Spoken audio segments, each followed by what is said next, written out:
Hey everybody, this is HQ here again. The name of our show today is Black Men's Image is the Black Man's Fault. And not necessarily a fault, mind you, just more of people have been perpetuating all of these stereotypes, and people believe what they see on TV, what they believe historically about black men. I mean, it's been shaped, their image has been shaped by history, systematic racism, cultural, social, media. There's a lot of things that have contributed to the black man's image. And when I put the title on it, I meant maybe they're responsible for shaping it now or trying to shape their image more, right? I mean, we have to look at, you know, slavery, those kind of things, the way they were depicted in history, dehumanized, labeled as threats, which justified people oppressing our black brethren.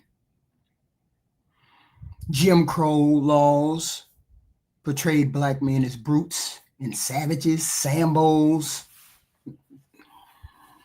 They want to disenfranchise our black men, perpetuating criminality, laziness. When I put the title on the thumbnail, the title was meant to say, no, you're not totally responsible for your image, but we want to start putting positive things into the collective, positive things into the society, so that image can change, so that image becomes better, so it's not always stereotypes that people believe. And you know what? One thing really bothered me. It happened maybe a year ago. There was a um there was a what was it called? You guys do those debates. It was a debate, right? And that the white boy Destiny got on Angry Man's channel, and the white boy said to Angry Man, everybody knows you black men don't take care of your families. When I heard that, it resonated with me. I felt some type of way when I heard that. Destiny said it to Angry Man on it may have been Angry Man's channel. I don't know whose channel it was. And I said, how is it that people have such a negative image of black men still? Who's responsible for lifting that image up or putting a positive role image out there for black men? Stereotypes that we have about black men. They're lazy. They hate to work. Excuse me, guys. I get a cold, or it don't matter where I get a cold. I get a cold. They're obsessed with racism. They're obsessed with the white man. Uh, they're lazy. They don't want to work. They're angry all the time. They leave their families. They do this, that, and the other. These are the stereotypes that we have of our black men. And I'm saying we could do better. I'm saying when I said on the thumbnail that black men are responsible for their image, I meant they're responsible for pushing the narrative forward. Okay. And they should know historically that no one can help them push this narrative of them being the strong black men forward except themselves. Now I know historically we have issues. Historically, you've been dehumanized, depicted as brutes, criminals, those kind of things. Media did not help. Negative stereotypes through film, TV. Often it's something to do with criminality or sexuality, aggression, irresponsibility. Those are the images that we have in the media regarding Black men. So who's responsible for uplifting that image? We women have our own issues. We women have our own weight to carry, things to bear. But we're not talking about women. We're talking about us men, the men. Who's going to lift that image up? Even when we have rich Black men in the news, Jonathan Majors, R. Kelly, Diddy, Jay-Z. Those are becoming negative images, even though they make money and they're rich. They still are tainted. Still tainted with terrible images. And people, they perpetuate that.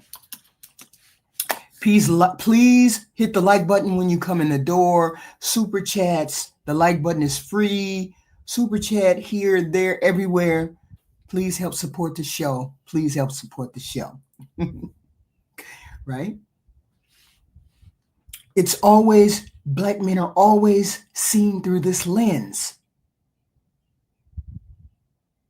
impacting how they're perceived in society. I have never met too many criminals. So I don't know, I don't know. But I'm sure that they're out there. But why is it that we keep getting these images in the news? It doesn't help. Jay-Z is in the news now. Diddy is in the news now. Who is it? R. Kelly in the news now. It doesn't help. But those are amplified. Those are amplified images. Right? Amplified images. So my whole point is, what are we going to do to uplift the Black male image? What can we do to counteract this Black male image that we have in the world? And I'm not saying there's not men out there that have that image. I'm not saying that. What I am saying is, even the good men are being painted with the same brush. Even though that's not really the case. That's not really them. It takes a society to have all different types of men. Whether we have the perpetual people who do criminality and the people who do good, but the bulk of us sit in the middle. And it's a broad brush that you paint every time you look at a Black man and you say he's a criminal, or he's a degenerate, or he's lazy, or he's irresponsible. I would never paint a man in a broad brush like that, right? Human beings are complex beings on this planet, very complex. So you can never put a person in a box, which is why I fight so hard when people say all Black women are no good. I fight so hard against that, because that cannot be the truth. Just like Black men don't want to be stereotyped as lazy, irresponsible, aggressive, violent. They don't want to be labeled as that. We women don't want to be labeled as all hoes either. You see how we perpetuate those stereotypes, and we push that forward. We push it along. When we hear women say, all Black men ain't no good, they ain't shit, they ain't da-da-da-da. And then we hear Black men say, all the women are hoes, they ain't this, they ain't that, da-da-da-da. We push our own Black people out there. But we're not talking about women today. We're talking about the men. Who wants to stop the denigration of our Black men and present positive images out to the world? How can Black men turn that narrative around, right? Because some of us see very good men. And I don't look at a man as not the thing, not all of the things that he does. One thing does not define a man completely, right? It's not one thing that makes a man develop. My whole point is this: if you do not put more positive images out there for our men, people are going to continue to drag these stereotypes into 2025, 2026, 2027. We got to change the narrative. Black men, I'm asking you, as black men, some of you can come up, call, do whatever. But I would love to hear how black men would be able to change this image that we have going forward. Is it all going to be related to celebrities that present our image? Because we have celebrities in the news now, and it's terrible. And it's terrible, the images that we have in the news. It's an image of degeneracy. It's an image of gluttony. It's an image that kind of paints a broad brush on our men, right? It puts a broad brush on our men. And we have women who are standing down. We have our own issues. We're not talking about women, we're talking about our men. So what can you do? I said men need to shape their own image, change the narrative, emphasize individual accomplishments, emphasize you being not just a criminal, or you being not just a baby daddy, or you being not just a violent person or whatever. Okay? Because that is what is in the news right now. What's in the news is what Jay-Z and Diddy have gotten into the news. And that's what these foreign people and other people and whatever are seeing these images, even though these images don't even come close to what black men are. Okay? And my whole point, how do we change any of that? So I was looking at some stuff. Let's hope we can change the narrative this way. Culturally, encourage our black men to learn more about education, getting more educated, making a promise to, if you have sons, make sure your sons make it through high school. Make sure you spend money on a tutor for your sons so that he can learn all of the things that he needs to learn in order to get out of high school and be productive. See, here's the thing. When you're a parent, you're the person that is supposed to guide your child into adulthood and teach them all the things that they need to know to get into adulthood.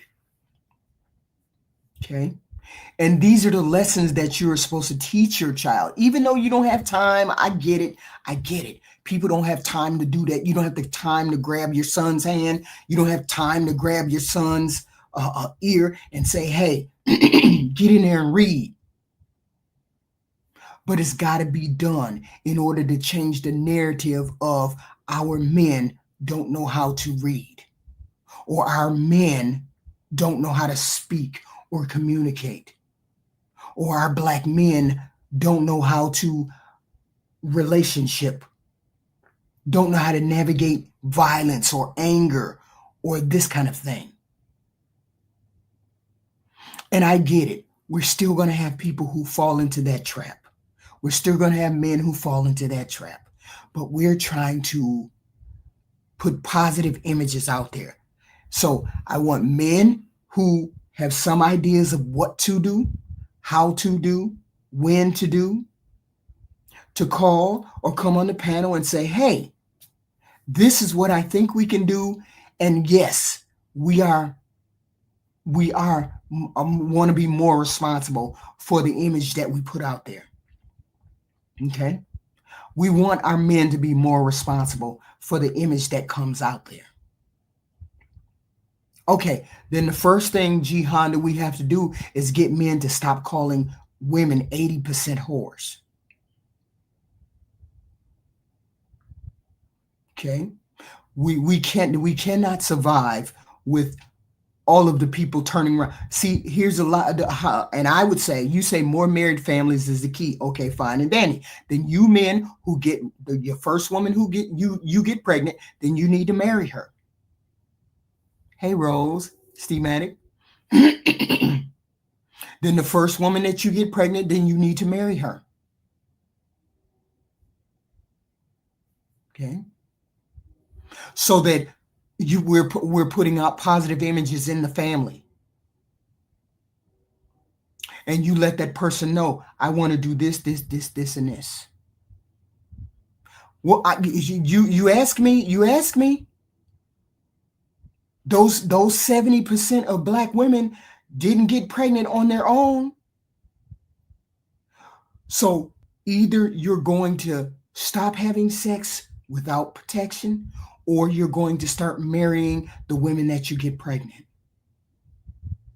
That's one way in which a positive image can come about of Black men. Because as I stated, what hurt me to the core was when I heard that white boy say, everybody knows how you Black men are irresponsible and don't take care of your families and leave your families. Okay. This is what he said. I was like, that's a slap in the face. And Angry Man was like, that's not true. Well, yes, it is true. If we got 70% of women getting pregnant. No, we're not talking about women today. We're talking about the men. Men, marry the women that you get pregnant, or don't get them pregnant. That's one way we can do a positive image for the Black men. Marry the woman that you get pregnant, or don't get her pregnant, which means you need to use condom, you need to use contraception, that kind of thing. There's 70% of these women out here who are pregnant. Stop quoting to me those stats. That cannot be true. 70% of these women, I said the first woman, the woman who has your first child, marry her. We don't want to hear about most men don't have kids.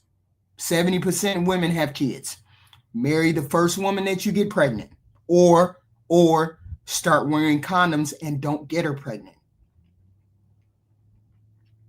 I mean, that's a step in the right direction. That's one of the things that we can do to improve the Black man's image.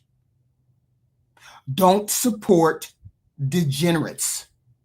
Don't automatically knee jerk and support degenerates in the news. Don't support people who do heinous things in the news. Hey, Nicole Lovely, Black America, Rose, cue the old one. Please hit the like button coming in the door. Please hit the Cash App if you could, please. Thank you very much. I appreciate all of you guys, I know. But we're not talking about women today, G Honda. We're talking about men today. How we can address men's image and how we can help their image. What can we do to help the Black man's image? I'll address the women's image, but tonight I'm addressing the Black man's image. When I put that on the title, I meant how can we as a Black, or how can men as a collective say we're tired of the image that we have and we are responsible for our image and we can do something about it. Not who tore it down, not who's continuing to tear it down. How can we build this up? I mean, I would love, I would love to be involved in anything that would lift black men up, anything that would involve that, because you are my preference. I might not be your preference, right? I mean, I might not be your preference, but you're my preference. So, and I only want you to succeed in any way that can be succeeded. I would love for that to happen, regardless, right? But I think these are things that we can do. We can not give these women children. We cannot give stray women children. But if we do give stray women children, be there as the father for that child, and help to shape that child into a better person. If you know you're not a good person, then shape your child into being a good person. You know what? My grandfather knew he was not a good man. My grandfather knew he wasn't a good man, but he raised sons to marry their women and stick with their women. And I don't think I have one uncle. I had one uncle who did not marry the first woman that he got pregnant. Right? So I'm saying we can do this, guys. We can do this. My daughters are in their 30s.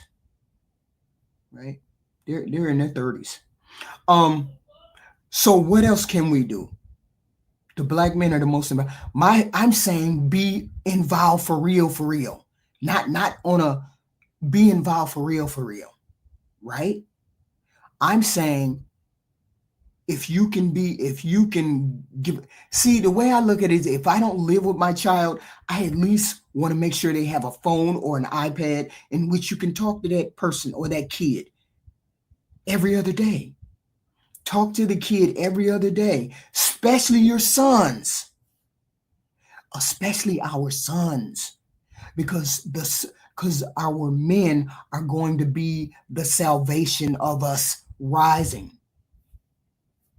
Okay. Yes. Yeah. So I'm saying we have to do this. We have to do this for our sons. And I want to get that negative image off the books. Doesn't everybody want to get the negative image off the books? Right? I hope so. Okay. I hope so, and I want them to do that. Okay. I want them to do that. Dr. Umar Johnson. You can say many things about Umar Johnson, but he is always talking about the black man. Right? He is always talking about the black man and what he can do. What can he do? What kind of progress can he make? I'm not saying our image. I'm not saying black man's image is all his fault. That's not what we're saying. What we're saying is, now something is wrong with the image. Let's fix that image. Let's fix that image. You know how they have the image of Mexican men?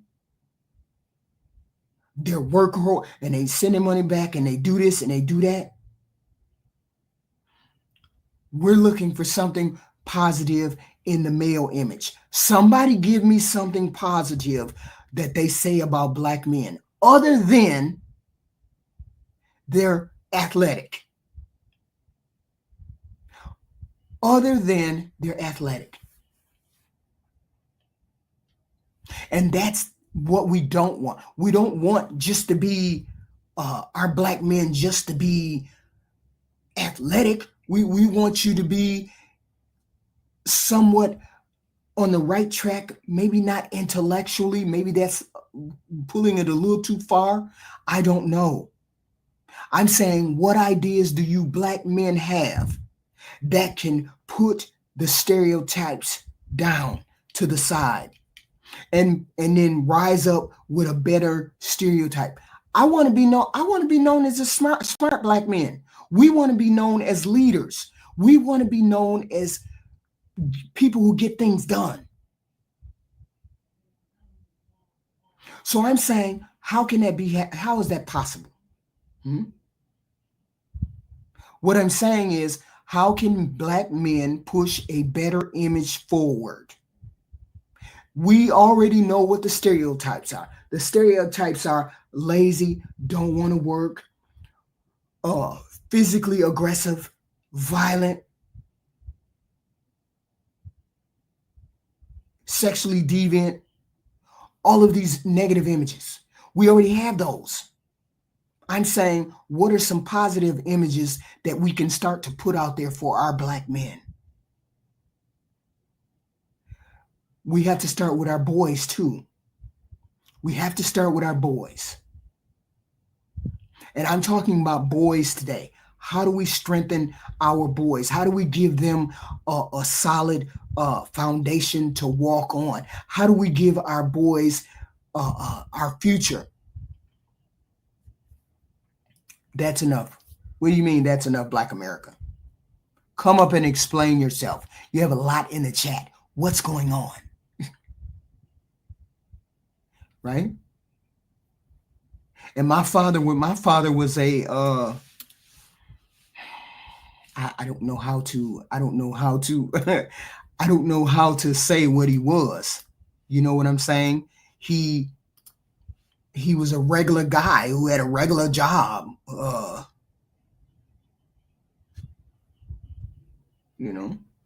Regular job, regular guy who, used to be part of scams when he was younger, right? Rode a motorcycle. Yes. The link is in the chat. You can come up. He rode a motorcycle, my father. He was, hung out in a gang. He did all of those things. But he was a pookie. But he was marriage-minded. He was a marriage-minded pookie. Right? Because back in the day, that's what they did. They got married older than me.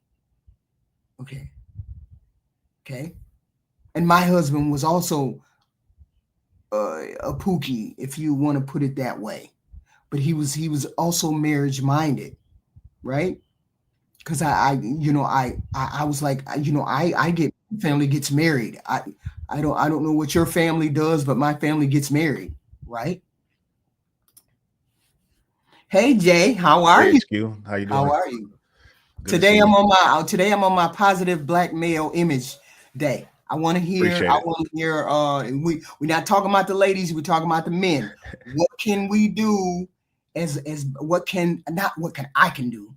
can black men do so we can pull that image, start putting that image in the right direction? That's what I'm asking. I'm going to do my best and attempt to not bring women into this at all. Women got their own show. I'm going to give women their own show. So this is the men's show. Can I just say one thing about one? just one. I'm going to start that out and then I'm going to just go on from there. Okay. In order for the black men to do what we need to do, we're going to need to be fully backed. Our leadership is going to have to be fully backed by the women. That's all I'm going to say. But what needs to be done is we need to take back our communities in the first place. Community starts at home. Unfortunately, a lot of people don't have that solid home structure. Mm-hmm. So it's going to take a place where the good men of the community is going to have to get out of their bubble, and we're going to have to go out into our communities and I mean, like they did back in the day, we're going to have to take it back. Don't you hate it that people say all the good men left the community and they don't return? I'm not saying return and then get shot like that one dude. You know what I'm saying? The one celebrity dude. I'm not saying that, but I'm saying help put money back into the community where it helps the young ones coming up. Like put YMCAs back into the community. Put those kind of things back into the community. Places where they help GED. If you can't get a GED, you can't learn in high school. where somebody has GED programs, you can't help but run into somebody who does GED programs, so we can get our children, our boys specifically, to get past that fourth grade education type deal, where we have the richer of us putting money back into the community, poor communities, so we can help those out, or they see a better way. I mean, I've always thought that way. We need to do that. We need to come back to the community. If the women would stop spending so much money on weave and wigs and put it back. No, I'll just no women, not the women. They got their own show. Yeah, I mean, it's going to be difficult in the beginning, man. There's going to be a lot of bumping heads and a lot of, you know, maybe bad situations trying to take our communities back, man, because these young dudes out here is different, man. Even from when I grew up, man, I knew there were certain streets I didn't go down, certain neighborhoods I didn't go into.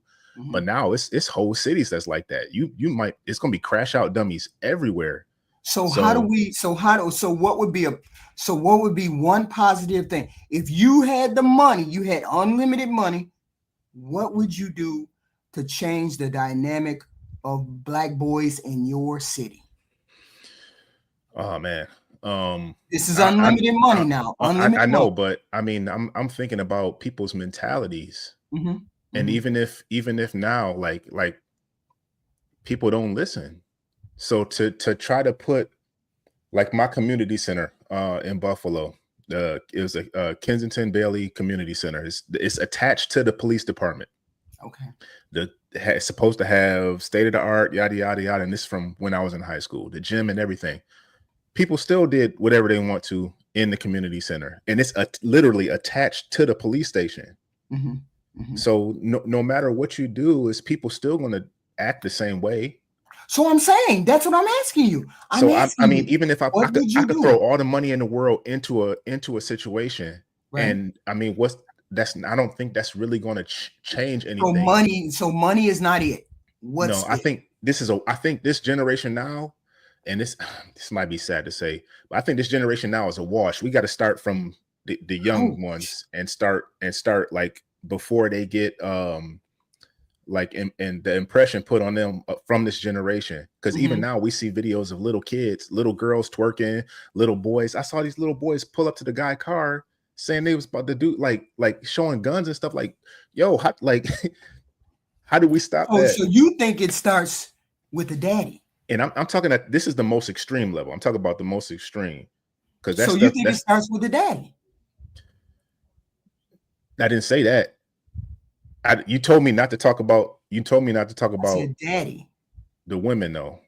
But we talking about the men. I'm trying my best not to talk about women. HQ. What can our men do with the younger kids today to help pull us out of those stereotypes? We need, because they say our men can only read at a fourth grade education. That pisses me off every time I hear that shit. You got to want to do something in order to do it, though. I was literally just telling my daughter that when she came home with her report card. I no matter what I put into you, if you don't want to do it, you're not going to do it. The peer pressure is a huge motivation for young kids, like especially boys. So if I was to throw money at it, I'm going to get facilities where I can pull these kids away and have time with them isolated, together, take them out to the woods, to where they have to go through tough situations and stuff like that. Go on different trips to other places so that they can see that the world is outside of their little niche neighborhood, that you can have this right here. Like, stop talking all that we were slave stuff. Stop talking all that racism stuff. Stop telling them that they being oppressed. Stop telling them all that stuff. Like, no, you can have this. The world could be ours. We can have this. And there's no man out there or whatever. With the physical dominance that we have, whenever we get atop of something, whenever we get in charge of something, we always excel. Whether it's sports, whether it's anything, policy, anything, scholastics, everything. So how do we get all us on a similar page? Our young men, I love that Barack Obama was the president. That's something that became possible for a lot of people who didn't believe that something like that could be possible, right? But my whole point is, how do we get us all on the page? We say, look, white folks do it all the time. They make their kids go to school. They make their kids do blah, blah, blah. Why can't we do the same thing with our sons? Black America? Hello, HQ. Hello, Hey, Jay. What's going on, Black? Chat. So without bringing women into it at all, yes, the this is a men's show. Yes. the only thing that men could do is forcibly go take your children away out of the hands of the other parent, get laws changed to where men are the default parent. As soon as the woman shits it out, it's now yours. But we have to think in terms of she has to be a crappy parent off the bat. She has to be That's the problem. put in a crappy parent. But a lot of women are not crappy parents. That's the problem right there. The problem with cutting that other parent out when it's a female is she has to be a crappy parent. She has to be on drugs. She has to be a prostitute. She has to be actually abusing the baby. You have to have all of these things in order for that to happen. It's stacked on one on top of each other. In order to cut us out as the man. But that's why I'm saying don't bring women into it. I'm saying, okay, what can you do outside of that? What can you do outside of that? Because we know that's not going to change. We know that's probably not going to change for a long while. It could change. I'm saying woulda, coulda, shoulda. I'm saying, what can we do today? Before that changes, what can our black men do today to say, hey, I'm going to be that change and I'm going to do this? There is nothing that we can do because we didn't put ourselves into this position. The thing about control and things like that is believing that you have it. It's that alcoholic thing, whatever them people say, having the change that I can be in control of, that bullshit. We don't have any control. So all we are doing is the work. You can have control. You know how you can have control? You know how are you going to go ahead? Let me ask. You can marry the first woman that you get pregnant. For the most part, with that first woman, make that work. Hold on. For the most part, men do want to be with that first woman. That's why we get you pregnant.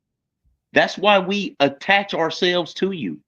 And when I say attach, I mean get you pregnant, attach ourselves to you. Right. But women have autonomy. If you don't want to stay, you don't have to.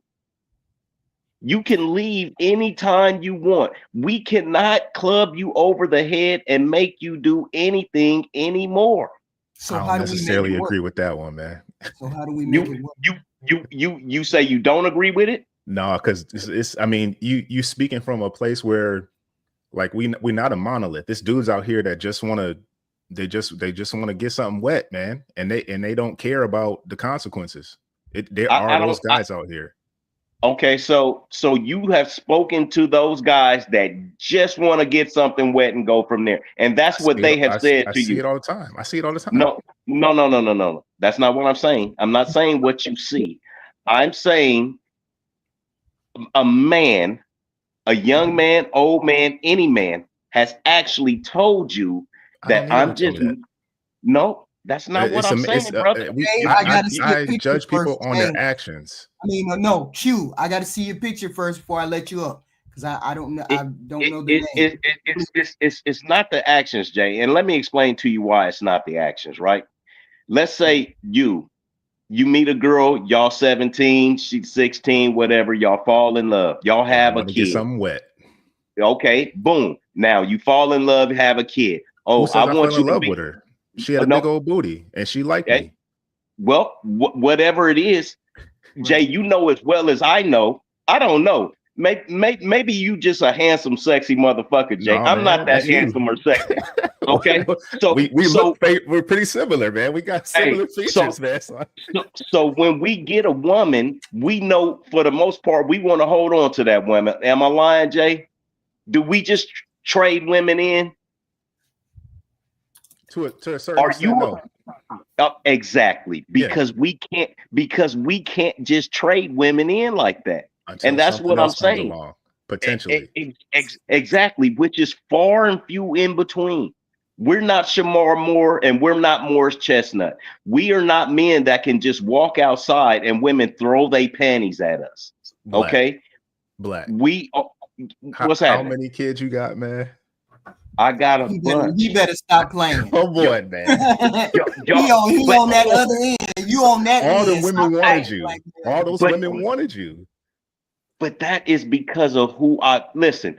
Since I became a regular person, a civilian, so to say, I've had women tell me I was short. I've never heard I was short. I've had women tell me, oh, and I'm talking about women that are 5'4", bro. Oh, you're short. Bitch, I'm 5'8". I bench 300 pounds. I get you. I, and now since I'm not in the game no more and I'm not running the streets, oh, you broke. Bitch, my houses and cars and everything I got is paid for. Like since the 90s, everything is paid for.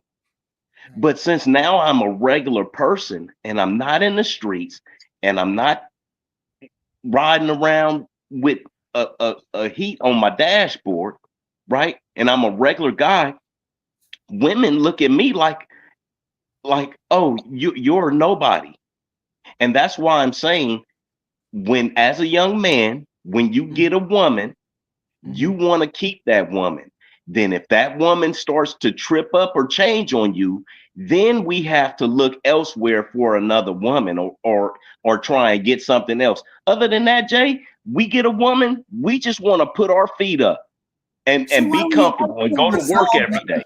I'll say Why instead of can't we just saying resolve a that issue? woman, I say like the woman you chose, like a good woman for you.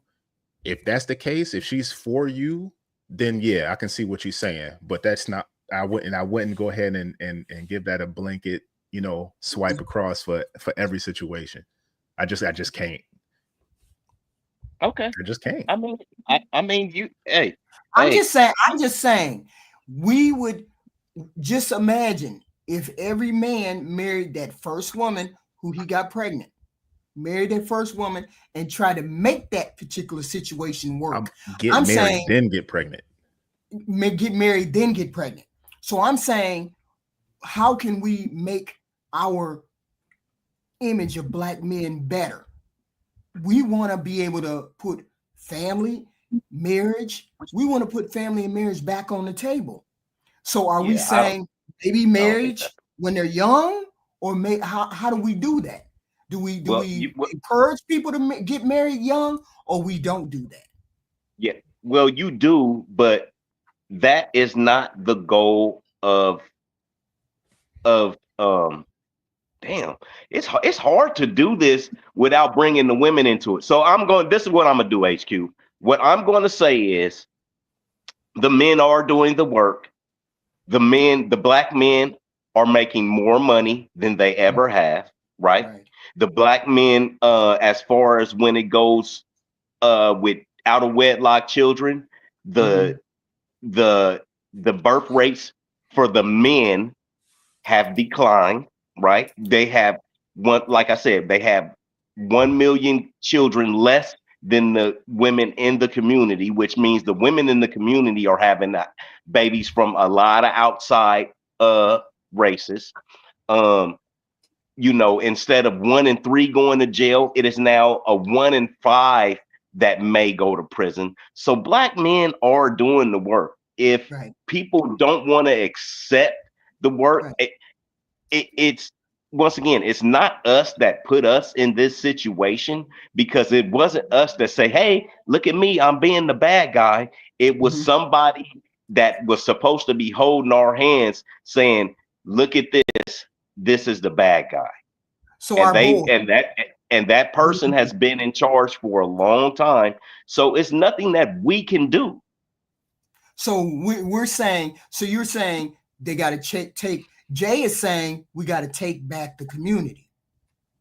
We got to take, black men have to take back the community, right? Well, I said that, but you said that wasn't going to happen. Like you said that, I said that the black men need to forcibly take the children away from the other people. The black Yeah, men but need to, we know that the doesn't, laws need to be, as soon as the baby come out, as soon as the baby come out, it needs to be a DNA test to prove that who's the kid is. And then that child actually goes to the father. That's going to cut down. If a man has 5 kids in tow, right? Because we all as men are going to work until pretty close until the day we die. If a man has 5 kids in tow, it's going to be a lot less likely that you are trying to go out and get cheeks when you have to be responsible for each one of those kids, because men don't get child support like women do, HQ. So my question Men, is this: seeing as how it's 5% of our black men that fight for custody, are you saying that we need to encourage men more to fight for hell no. custody? Hell no. It's a losing battle. Hell no. I wouldn't do it. It should be no reason they have to fight. I mean, that the Right. reason Well, we even have to maybe say that's we the have to wrong fight for word. custody is part of the problem. I mean, Right. get Yeah. I wouldn't maybe encourage not that fight, at all. maybe not fight for custody, get custody. Get custody. Maybe I'm I using think the that wrong word. in the early childhood years, because a woman is so pivotal in the child's development, especially if she's breastfeeding and things of that nature, and an attachment to the children. I think women should have the kids up to the age of 5. Jay, And then after how many 5, kids you have, Jay? I have 2. So did your woman breastfeed your kids? Unfortunately, no, she didn't. Because that shit doesn't happen, Jay. Like the It shit happens all the that time. no, the fuck it, not in America, bro. Once again, you got 2 kids, bro. Maybe I not in the got black kids. community, but it happens in other Exactly. communities. So Breastfeeding. we can't talk about anybody else. Those other people don't matter. Those I'm other painting with a people, broad brush here. yeah, those other people don't matter. The only thing that matters, like I say, I've only ever dealt with black women. Ain't none of them bros ever breastfed the kids. That was a choice though. And my kids are as old as you. HQ, can you hear me? Am I audible? Oh, that's cute. Yeah. Oh, hi, Q. Oh, Hi. Yeah. I was like, Hi. she knows me. Yeah. So if you fellas don't mind, I can't come up yet because I'm still technically working. And okay. So what do you have to compute you? So here's the problem. So you asked that what can the men do? But we're addressing what the black men can do, not what the women can do. We already know the women got problems. So, but but we're here's going the to thing we address have to them later. I get what you're saying. So I'm gonna try not to mention women at all. If I do, I apologize. So what can men do? So as black men in America, we are at the lowest percentage of the population. Black men are in America. So what you're trying to say is to take control is a physical act, and that's not going to happen when we have external entities outside of black men that the counterparts can call to put us back in our place. So we can't physically do it. So the only thing we can really do is work on our image and the way we carry ourselves, right? And here's the issue with that. So when you have men doing what they're supposed to do, they start seeing themselves differently, and they start looking for a counterpart who sees themselves differently. And let me tell you what they do 9 times out of 10, and this is a painful thing to admit because I myself had ended up doing it. They tend to find women who match who they are at that point, and and at that point, especially out here in California, when black people only 6%, we tend to marry out. My ex-wife is Japanese Mexican, and she was in the same church I went to, and so so I started recently counting the number of Black men that I met here who Mhm. works typically in software and so forth. I counted 26 men.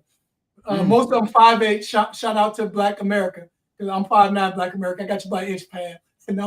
So I counted all these men, and they all don't have Black wives, and it's a sad thing to Right. admit. So when Right. Black men tend to act better, they see themselves differently, and they tend to seek out women who are differently. And so that's going to be a problem ultimately for Black women. It is sad to say that if women aren't, this is why I would only have to say this right quick, HQ.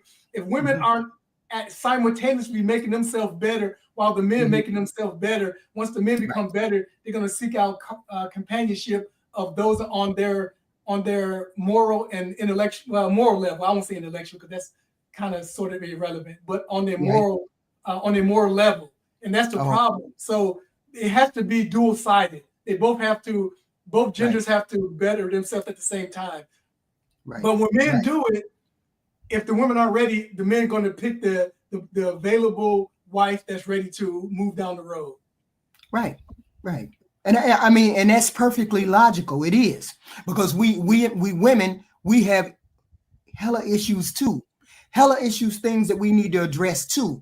All basic and fundamental, which I really don't understand why. I mean, because I came from a family where, I came from a grandmother, a grandfather, a mother, a father, brothers who got married young, I who got married young. So I never saw that. I never saw that dysfunction. So when I got on the internet and I started listening to some of the women and the things that they do and the men saying the women do, I was like, really? That really happens? Women really do that to men? Or they really run into those kind of issues and the problems having relationships? I thought, for some reason, I thought relationship would be easy. You just be a good person and you don't do no harm to the person that you want to be involved with and make that kind of stuff work. I didn't know people were doing some shiesty shit in relationships, before relationships, during relationships, passing babies off. So I get that women got a whole host of problems. So my whole thing is, how do men navigate that to get your image back to where it should be? Because right now, in the like I said, when that Destiny dude said that to Angry Man, I was like, hell to, I had never heard a white person say that shit. And I was like, Angry Man, ain't you gonna jump through the screen and whoop his ass? Because he said that. And I was like, okay, well then we need to do something about our men's image. Off the bat, we need to do something about the women. Don't get me wrong, women, we need help too. But I'm saying, what can we do specifically for our young boys that are coming up who don't have the hope, who say all the women ain't no good? Should we stop as a collective men and say those women aren't any good, but there are some good women out there, and I'm going to teach you as a man how to find a decent woman without denigrating the woman. Well, I'm going to teach you how to navigate this world as a young man, have respect for human beings until they don't have respect for you, and act accordingly. Can we do that with our young men, to have respect until you don't get respect? When you get respect, that's when you extend the respect. And maybe if we extend respect to each other, maybe we can pass it along somehow, somewhere. Because when I go out, I'm respectful to every man that opens a door, every man that walks in front of me, every man that does any kind of kindness or thought towards me. I say, thank you, sir, regardless of whether he's 15 or he's 80. Thank you, sir. Thank you for holding the door. I appreciate it. Smile. I go out and I smile and I turn my face away. You know what I'm saying? I don't want to invite anything if I don't want to invite anything, but I also learn how to smile and be encouraging and be open. I mean, I deliberately go out and do that. When I got on the internet and people were saying, Black women don't smile at Black men. But see, I've always done this. I've always done this since I was a kid. My mother always told me, be cordial, be direct, look people in the eye, say thank you when they open the door, say thank you when they do kind things to you. So I have always done that. But I didn't know it was not happening until I got to the internet. What the hell is people teaching their children? What the hell is people teaching? We have gotten so far from respecting Black men and the roles in society that they play and the roles that they should play, right? I'm automatically going to extend you respect, right? It's only when I feel like it's disrespect that I withdraw. I won't disrespect you, but I will withdraw my presence from you, right? Yeah, HQ. Yes. It's in order for somebody to lead, you have to be able to control. A lot of women don't want to be controlled. Right. A lot of those fathers aren't in that household, and those young boys are under the leadership of their mothers. How can so we how am I going to come in and take that young man, those young men out of that house and lead those young men if I can't control them? Mm-hmm. So how do we get our men back into the house? Like what Black America said. If we take the paradigm that we got, we got to take the paradigm, we got to take what we got. What we got is dysfunctional women raising boys. HQ, how do we do that? HQ, if I was a man, I would go to her and say, "Hey, can I raise my son?" No, that won't happen. Let me tell you why. I'm gonna tell you why. So, and this is a true story, right? For me, this is a true personal story for me. Mm-hmm. Mm-hmm. I went to prison, right? So one of my kids, when I was on my way to prison, I was just having another girl, right?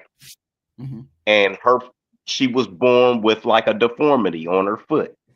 Okay. So I got with her mom and I said, listen, we are going to go put me on child support so you can get on the county, right? Everything else is straight, but we need to put you on the county so they can pay for her surgery, because the money that I have right now, I'm finna be going to prison for the next 10 to 25 years. So I can't, any money that I have right now, you guys, this money is for you guys. And this money for her surgery is going to cost a lot of money. So when we went down there, did that, my other kid's mother caught wind of it, right? And she went and put me on child support, right? Wow. She didn't know that Mother A only put me in child support. Uh-oh. Can you hear me? Yeah, we can hear you. She didn't know that Mother A only put me on child support for the bare minimum, $125 a month, right? Because I was still, even though I was leaving, that houses they were in, the cars, everything was still being funded by me. She took down all my paperwork down there to the courts for my businesses and bank statements, because this is the one I've been with since I was 13, right? So she know where all the bodies is buried. Right. HQ, when it was time for me to come home, I couldn't even come home because I had accrued so much in child support that they said from a federal prison, hey, you can't come home because you owe too much child support. You know what I mean? Mm-hmm. Mm-hmm. Mm-hmm. I mean, child support is also not just for her. The government's getting this cut too, just so you guys know. Yeah. Right. So what I'm saying is the financial ability that it takes away from the women are not going to give that up. I don't care if it's $500, $1,000, or $10,000. The women are not going to give up that cushion of money, because that's part of their income, where in turn they can do less. So No. here's my question. So here's my question to Q. Yep. How many, if all of the men who didn't live with their children and they had sons, if all of them went to that woman and said, hey, give me my son, give me my sons, and I will raise him, what percentage do you think they would allow that happen? What percentage do you think would happen? I mean, I haven't researched it. I would probably, because I haven't researched it, I would say probably 60% probably would. 60%. Yep. So don't you think we would have a better positive image in the world if the men, if that 60% took them kids? I'm saying literally today you put yourself in a position where you can take those kids. And then you go to her and you say, let me raise the boys. You can have access, but let me raise the boys. And I need to raise the boys for them to be men. Can I ask I don't know what the hell coming out. I don't know what the hell these girls have, what kind of boys they have in these days. But I'm saying, don't you think if we took them, if that 60% did that and they were allowed to get them, those children, our community would be better? Our community would become better because the men are better at raising boys than women are. Wouldn't you think that would be one way in which we can turn it around a little bit if the men raise the boys? Can I answer? Yeah, go ahead. I'm sorry. So yes, I think that would be a better outcome for the boys to have the fathers do it. Mm-hmm. But once again, it would have to, like I said, you said not to bring them into it, but it would have to be a buy-in from the other parent to say that, forget about how I'm affected. If it's better for the kid, I'm going to let him go, even if that results in me getting less financial support from the government and or the man. They would have to buy into that.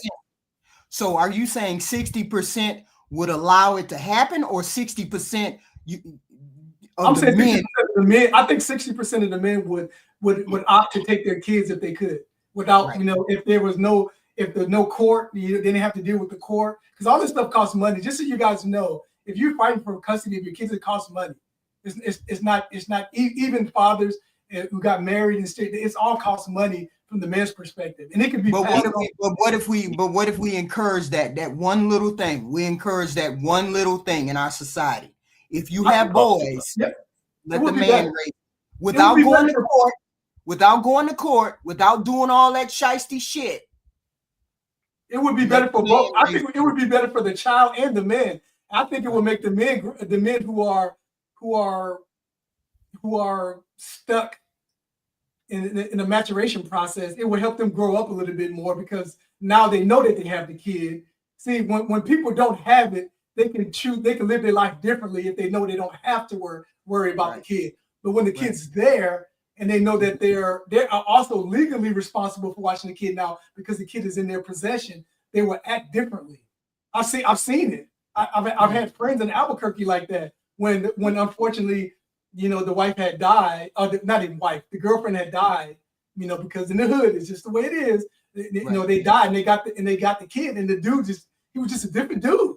He was a different dude. He made sure the kid did everything, but it goes back to what Jay or Black America, I can't remember who said it, but there's a financial component to it that makes giving up that kid a struggle. It makes it, for some, it's a struggle to give it up. Yeah, but we're not talking about her part. We're talking. That's why I didn't say her. I'm just saying it. I'm just saying it ambiguously. I believe what you say. Ambiguously. I'm saying it ambiguously. I believe what you say. I mean, because I've seen it. Because me and my husband had different discipline style. Yeah, discipline styles. I don't believe, and I made a promise to myself when I was younger that I would not put my hands on another human being. I made that promise to myself. I've never did it. So I made that promise to myself when I was about 15, 16, right? And my husband, on the other hand, bend over the chair. Just bend over the chair. Girl, boy, it don't matter. I was like, oh, shit, please don't kill my child. Please don't kill my child, right? My husband like, get your ass in the room. You don't want to see it, get your ass in the room, right? That's right. So we had very different disciplines. I would be like, you got to go to your room and I'm taking the game away from you. He'd be like, bend over the chair because I'm not going to take nothing. You getting just the ass is getting whooped, right? Take it. Ass. So under his leadership, it would have been a different thing. But see, you needed the softness of me because I never coddled them. Once they got their ass whooped, I never, oh baby, da. No, stand there and take it. Stand there and take it. You were grown enough to do what you did, but stand there and take it, right? So I never went behind him and undermined him. So I can see where a man who raises a child would be different than what I would do. Not saying that I would raise a child wrongly or differently. It's just that they knew they could not manipulate him, right? They knew that. But they never did it to me because I always had him standing in behind me saying, you fuck up, I'm fucking you up, that kind of thing, right? And I've heard him say that. I can't. Go ahead. And that's the missing part. And that's the missing part of this whole conversation because we're speaking on it in the position of quote unquote single parenting. It was never meant to be that way. And so your loving approach to child rearing is necessary just as well as a tough approach that the man brings. And in the absence of that, the kids will always be lacking something. Right. The man, a boy without his mom, even though a man will have better outcomes with the kids, raising them, but they still will be missing a part of who they are by not having the mom, by not having a feminine influence in their lives. Though that they may turn out better as far as jail, recidivism and stuff with jail and all the other stuff, but they still miss something. But so can we make that a part of what we talk about?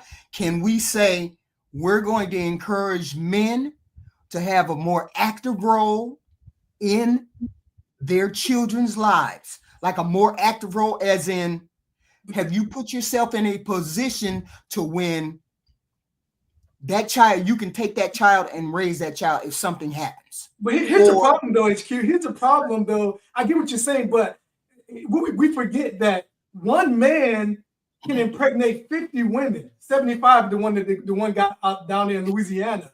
And that's what throws the whole monkey wrench in his plan. Is that and that's why this conversation. But that's what I'm saying. And even if he turned his life around and became a better man, he's only one man. And unless he's a gazillionaire, he's not going to be able to financially support 75 kids from 52 women. I think he had the 75 kids by 52 women. He would have to be a uber millionaire to adequately support those kids in 52 different households. No, right. So that's why when we speak about what men are doing, it's hard because we need to bifurcate this conversation into men who are doing right, black men who are doing right, black and the black men who aren't. And even if those black men who aren't are a minority as far as the percentage, they can run amok by tell them not to sabotage the whole. Tell them not to sabotage the rest of us. We have no legal precedent now unless we take them out to the backwoods and do what they used to do. We can't really do that anymore unless the good man end up being jailed, and then that's not going to make it any better. So what we have to do, unfortunately, once you have that show, then we'll talk about it. We can talk about what really needs to happen so that these men lose the advantage that they have right now. That show is coming. Probably next Wednesday. That'll be next Wednesday's show. Your image is completely. You have did whatever you did to your image, and what can you do to make your image better? That's the women's show Wednesday, because we want to focus on. Okay, we understand men can do it better. I just don't want us to sabotage each other. Because what do we have in the news? We got Diddy in the news. We got Jay-Z in the news. R. Kelly in the very intelligent, capable, creative men in the news. And then we don't have any positive regular images in the news. Doctors, lawyers, those kind of people. We have all these stars and these basketball stars. We got to stop looking at those people. That's fanatical Yeah, stuff. how do you get these young people doing that? We got to stop doing that. Well, you got to look back, like you got to take it back to a village concept, and where if it was good for the village, it was good for everybody. So if the men, if we pour our resources into a village type atmosphere, and we are all on one accord doing that with our young boys, and the men that are outside of that, the resources that we have, they get ostracized from that. Like different communities. I mean, other than, because there's always an underlying threat of violence when it comes to anything. You don't pay your taxes, ultimately something's going to get violent. So with men, we understand that there's always an underlying threat of violence. So you just can't go up to a man, you're going to do this, you're going to do this, because there's potentially going to be some violence. But if we build a community of men with resources, physical resources, financial resources, I don't know a different way to say, like nepotism, jobs and stuff like that. Right. You don't think us encouraging the men who already have children to not have any more children, because you already have some, support the ones that you got, see if it's even viable for you to take them and raise them from the mother, take them from the mother and see if you can raise them. Maybe that might be a thought. We can try. I mean, concrete steps to raise the boys. Start with the boys. What can you we can do? try? You can suggest it, but you can't go up to a man and be like, "Hey, man, you got 3 kids, man. You don't need no more kids, so go get a vasectomy." No, like, I'm not saying literally. What I'm saying is we have to do some of this stuff by example. We have to do some of this stuff. We just have to do it. You know what I'm saying? And show other people, this is what I did. I'm similar to you. I used to be in a gang. I did this and that, but I pulled it together. I work in a factory. I make X, Y, and Z. Blah blah blah. I don't think that works, because like I grew up with my father. My father was he worked in the detention centers in Buffalo and stuff like that, and he would take me in just to kind of see what those troubled kids had to go through. And that's all I needed. I didn't need to see much more than that, man, because it was pretty much prison. But yeah, those kids don't. I mean, some kids don't care. They don't care. Like you can show them, hey, I was in a gang. I sold drugs. I got shot. I did this. You can tell them a whole story, and they're gonna be like, all right. You said start younger. Start younger. That's what I said. We have to get them like Brother Black said. We have to take them away from the moms younger. And the reason I said 5 was just because of a biological thing. I mean, I'm not, dying. I'm not going to die on that hill, but you got to get them young, and we got to have one accord. I'm gonna keep saying that. We got to have a goal we're going for. So we all have the same process. Right. And to getting these kids to, to do things outside of what they're doing now. We got to take them away from the unfortunately, we got to take them away from the music culture, from the Hollywood culture. They don't need to see all of that stuff anymore, because it's irrelevant. It's not doing anything. Everybody can't be a ball player. Everybody can't be a rapper. You say this generation is a wash. Yeah, 2 generations. We got about 2 generations that's a wash. 2 generations that's a wash. We need to, a lot of people on the panels, well, the women, they get mad at me when I say, I thank God for these, they call them immigrants or whatever these girls are, these Mexican people that's coming in. Right. I'm gonna tell you what. Like I said, I only deal with Black women. Right. But all of my guys that I know that are 5'6", 5'8", all of us brothers, Mexican girls have no problem dating these brothers. Mexican girls, if you are 5'5", 5'6", and you have a decent job and a good dude, a Mexican girl is going. They actually pay for stuff. Mexican girls actually pay for dinner and lunch and things. These are things that I never experienced as a black man. As a black man, Right. I have never had a woman spend more than maybe $100 on me. Maybe $100, $200. Okay. Right. I've never experienced that. My little bro just got divorced. He got 2 Mexican bras on the hook. They paying for the cruises. Okay. We love going on cruises about 4 times a year, right? Cruise. Anybody knowing cruise is the best freaking vacation you can go. So we just went to the Bahamas. Mexican girl paid for the cruise. Come back. Hey, I want to go to you guys' cabin. Mexican girl bought all the food for the cabin and everything for the weekend. Like, I'm like, that's amazing. Like, I would love to. It's probably because I'm too much of a nigga. Like, Mexican girls don't probably really like, guys like nothing me. Wrong with dating out. Ain't nothing wrong with dating out. Look, but white boy chasing me now. He's a nice gentleman, and he's like Superman and all of that. So I thank God for those girls coming in the country, because our women. I'm sorry, and I'm trying not to necessarily go immigrant women, just women that are outside the race, not necessarily immigrant. No, it's because the women, they can look at social media. It's like Jay just said about the music, right? I grew up on gangster rap, right? But I'm not a gangster because of gangster rap. I'm a gangster because I come from a gang banging family, right? My mom and dad lived across the street from each other. I had 13 aunts and uncles on both sides. We gangbangers, drug dealers, and killers. Ouch. So but I still went to work every day. I can proudly say I don't think I missed a day of work, except if it was something really severe in the last 25, 30 years. So the problem is our people, our counterparts, right? They look at the social media. One of my girls, I went to buy her a car. It was raining. She got into an accident. Boom. We had to go buy her a car.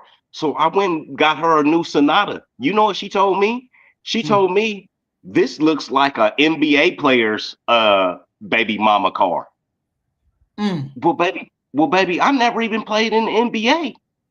So you telling me you can't have a brand new Hyundai Sonata,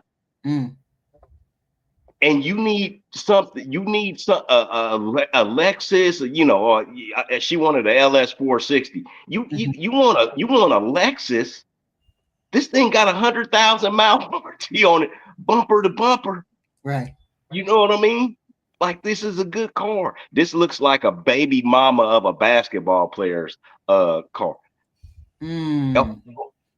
Well, I guess what? You just don't get nothing. Here you go. There you go. You right. I'm gonna give you a couple of bucks for a down payment. Now this car, now she calling me every day, stressed out, pulling her hair out because car note and car insurance. I tried to get you something where I was going to take care of it. Now you can take care of it because you Billy Badass. You know what I mean? How do you navigate having girls? How do you do that?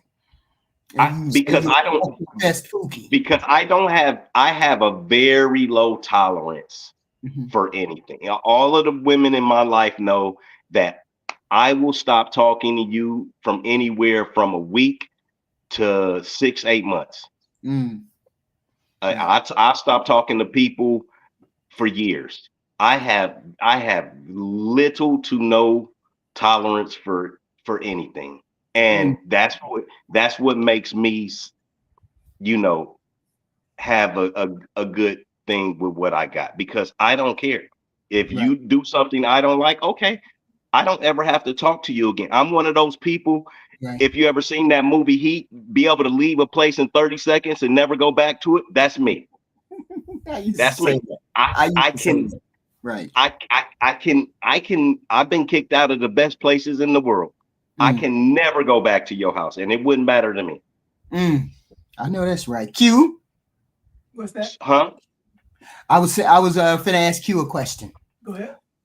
Question is this: do you think our word or our encouragement should be what?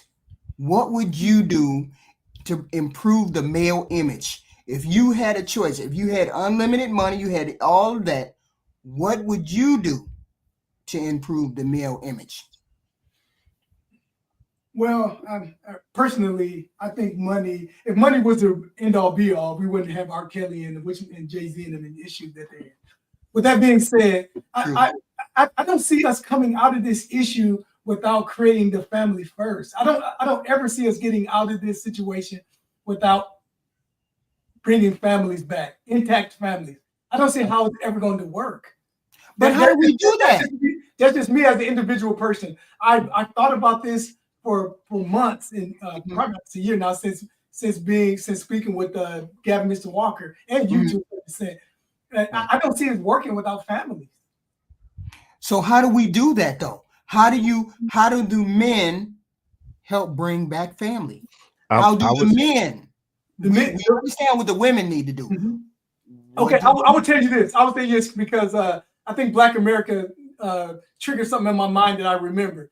I remember in high school when gangster rap really took off, and I seen men started changing. Because I remember I'm from '74, so I'm an old head. I'm officially an old head now, right? So right. I remember when I remember people moving from Mike to gangster rap, like Michael Jackson. I remember this one girl. Her last name was Jackson. Her last name was Jackson, and she saw this one boy. She was like, "Hey, if your first name is Michael, if we got married, your name will be Michael Jackson." And because at that time, girls loved Michael Jackson. So right. I remember the guys wearing the Thriller jackets, the beaded jackets, wearing those doggone stupid floody jeans, all that stuff. And then I remember when gangster rap took off, and men started wearing the khakis and low riding the pants and everything. And this is what I understood at a young age. Men will do what it takes to get women. And if women idolize men like that, I apologize, HQ, because I had to say women. If women idolize men like that, men will take on that persona to get their attention. By and large, generally speaking, don't come at me with the all stuff, nobody in the chat. Generally speaking, that's what men will do. And so it's hard for me to say what can men do outside of getting out there, trying to get a career as best as possible. I know everybody don't have a mental acumen to get a high paying job. And just the way the economy is, they're going to be average earners. That's the way life is going to be. So some women are going to have to understand. Some men will be average earners. But you can make good money. People that work in factories can make good money, and that's all you need to know how to do is drive a forklift or something like that, and you can make damn good money. Well, I'm just speaking on what the average income. So there will be men who make an average income. And since women outnumber men, some women are going to get these men who are average income earners. Stay out, try to be your best, to be a good example to children in general, not just yours. Right. But anyway, and so I think if men stop, it's going to be a hard thing too, but because we're naturally wired to want women. And I'm speaking on heterosexual. But let's keep it in heterosexual realm. I don't want to. I already know what you're about to say. Keep it off. We keep it off the LGB and all that. We're staying right here. We're staying right here. So if men are naturally wired to seek out women, and they would take the path of least resistance unless they subscribe to something greater than themselves. And that's what I had to learn at 22 years old. Because I could have been a different person. I could have been a different person hooping in college if I didn't understand what I believe. It's just me. I know I'm a faith-based person. If the gospel of Christ didn't change me, I would have been a bad person. Bad person. You know, seems like a because bad of how college basketball is and the women that navigate to college basketball is what I'm saying. Right. You know what I mean? And so if we could be, I don't ramble. I think that we need to figure out what we're good at, make that become that as our career, and make ourselves available to women who are ready to be married. That's one thing we can really do. Right. See, I usually encourage my sons to figure out, one, what you want to be, what type of person do you want to be when they were young? Do you want to be a physical person or do you want to be a mental person? And if you figure out which one you want to be, then you wholeheartedly look for careers and examples and opportunities within that framework. My son is a physical person, so he excelled physically. He knew he didn't want to go to school. He knew he didn't want to do that. So he said, let me figure out what I want to do as a physical person. My daughters, they wanted to do mental things. They wanted to be encouraged to do those kind of things. So I encouraged them to do those kind of things. And they excelled as those type of people. That's the first thing that you have to figure out as a human being. Am I a physical person to maximize my potential as a physical person, or a mental person and maximize my potential as a mental person? A lot of people jump from one or the other, and usually you excel one or the other. But I could never be a physical person. I knew that immediately, instantly. When I was 13, I ain't gonna be no physical. I ain't getting out there doing that, right? I'm gonna do everything in the house. So I knew that, and I encourage people to figure out, to teach their children, teach the boys. You know, you're not gonna be a mental person, a school person. Do what you got to do to get out of school, and then figure out how you can navigate the physical world. My nephew was special ed all throughout high school. Now he make over 6 figures as a welder because he figured out he couldn't do anything. He couldn't do anything mentally, but he sure could learn how to do, weld. He sure could learn how to do that. And now he live in Las Vegas, and he make buku money just doing what he do naturally. And he's excelling at that. So I encourage our boys, if you know you're not fit, you know you're not in a physical or into a mental thing, and you don't want to go to school and you want to do that, then learn how to excel in the physical world. Learn how to do things physically if that's your desire. When people navigate or they wander or they can't figure it out, that's when they have problems. That's when they run into issue. I don't know whether I want to go to school. Mama want me to go to school. Daddy want me to physically do whatever. You got to learn how to do that, figure that out early. To that point, HQ, I'd say most of the people who are average people have to be good at both. It's the people on the outside fringes that can be one or the other. If you super smart, you can only just be super smart and not have physical. If you're super physical, you don't have to be as smart as those other people. If you're a all-star athlete, people don't care. You can go catch a ball, shoot a ball, score a goal, run. And that's what I mean by excelling. You can excel on one or the other. Most of us, the average people have to be good at both, though. You got to be physical and you got to be smart. For us average men. I'm saying to exceed beyond regular. Most of us are average. We gonna make 50, 60,000 a year, and we gonna be happy and die like that. We just normal every day. People jump from physical jobs to mental jobs all the time. But I say, find what you're good at and stick with that. Stick with that, and you will do better if you stick with that and you know what you are. You know what you physically like to do. A lot of men do that, though. Most men self-evaluate because we look at other men. It's a natural thing.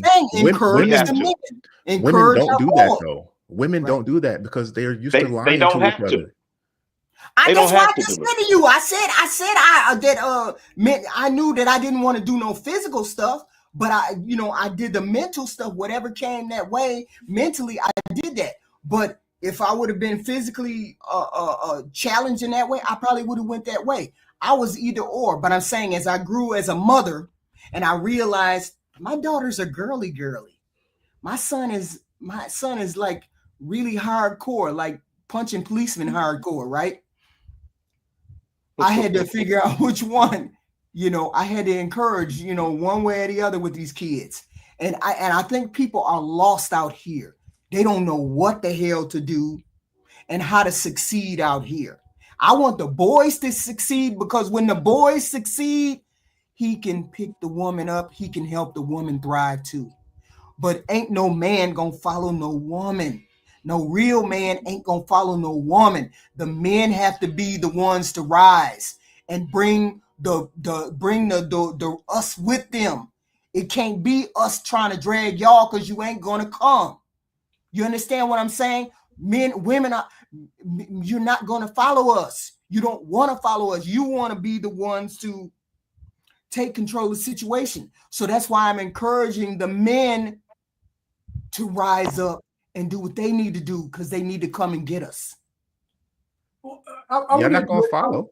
Well, I think When you rise, we gonna follow. No, it's No, not, because women, they already that's- don't follow the guys that's doing well that's not- now.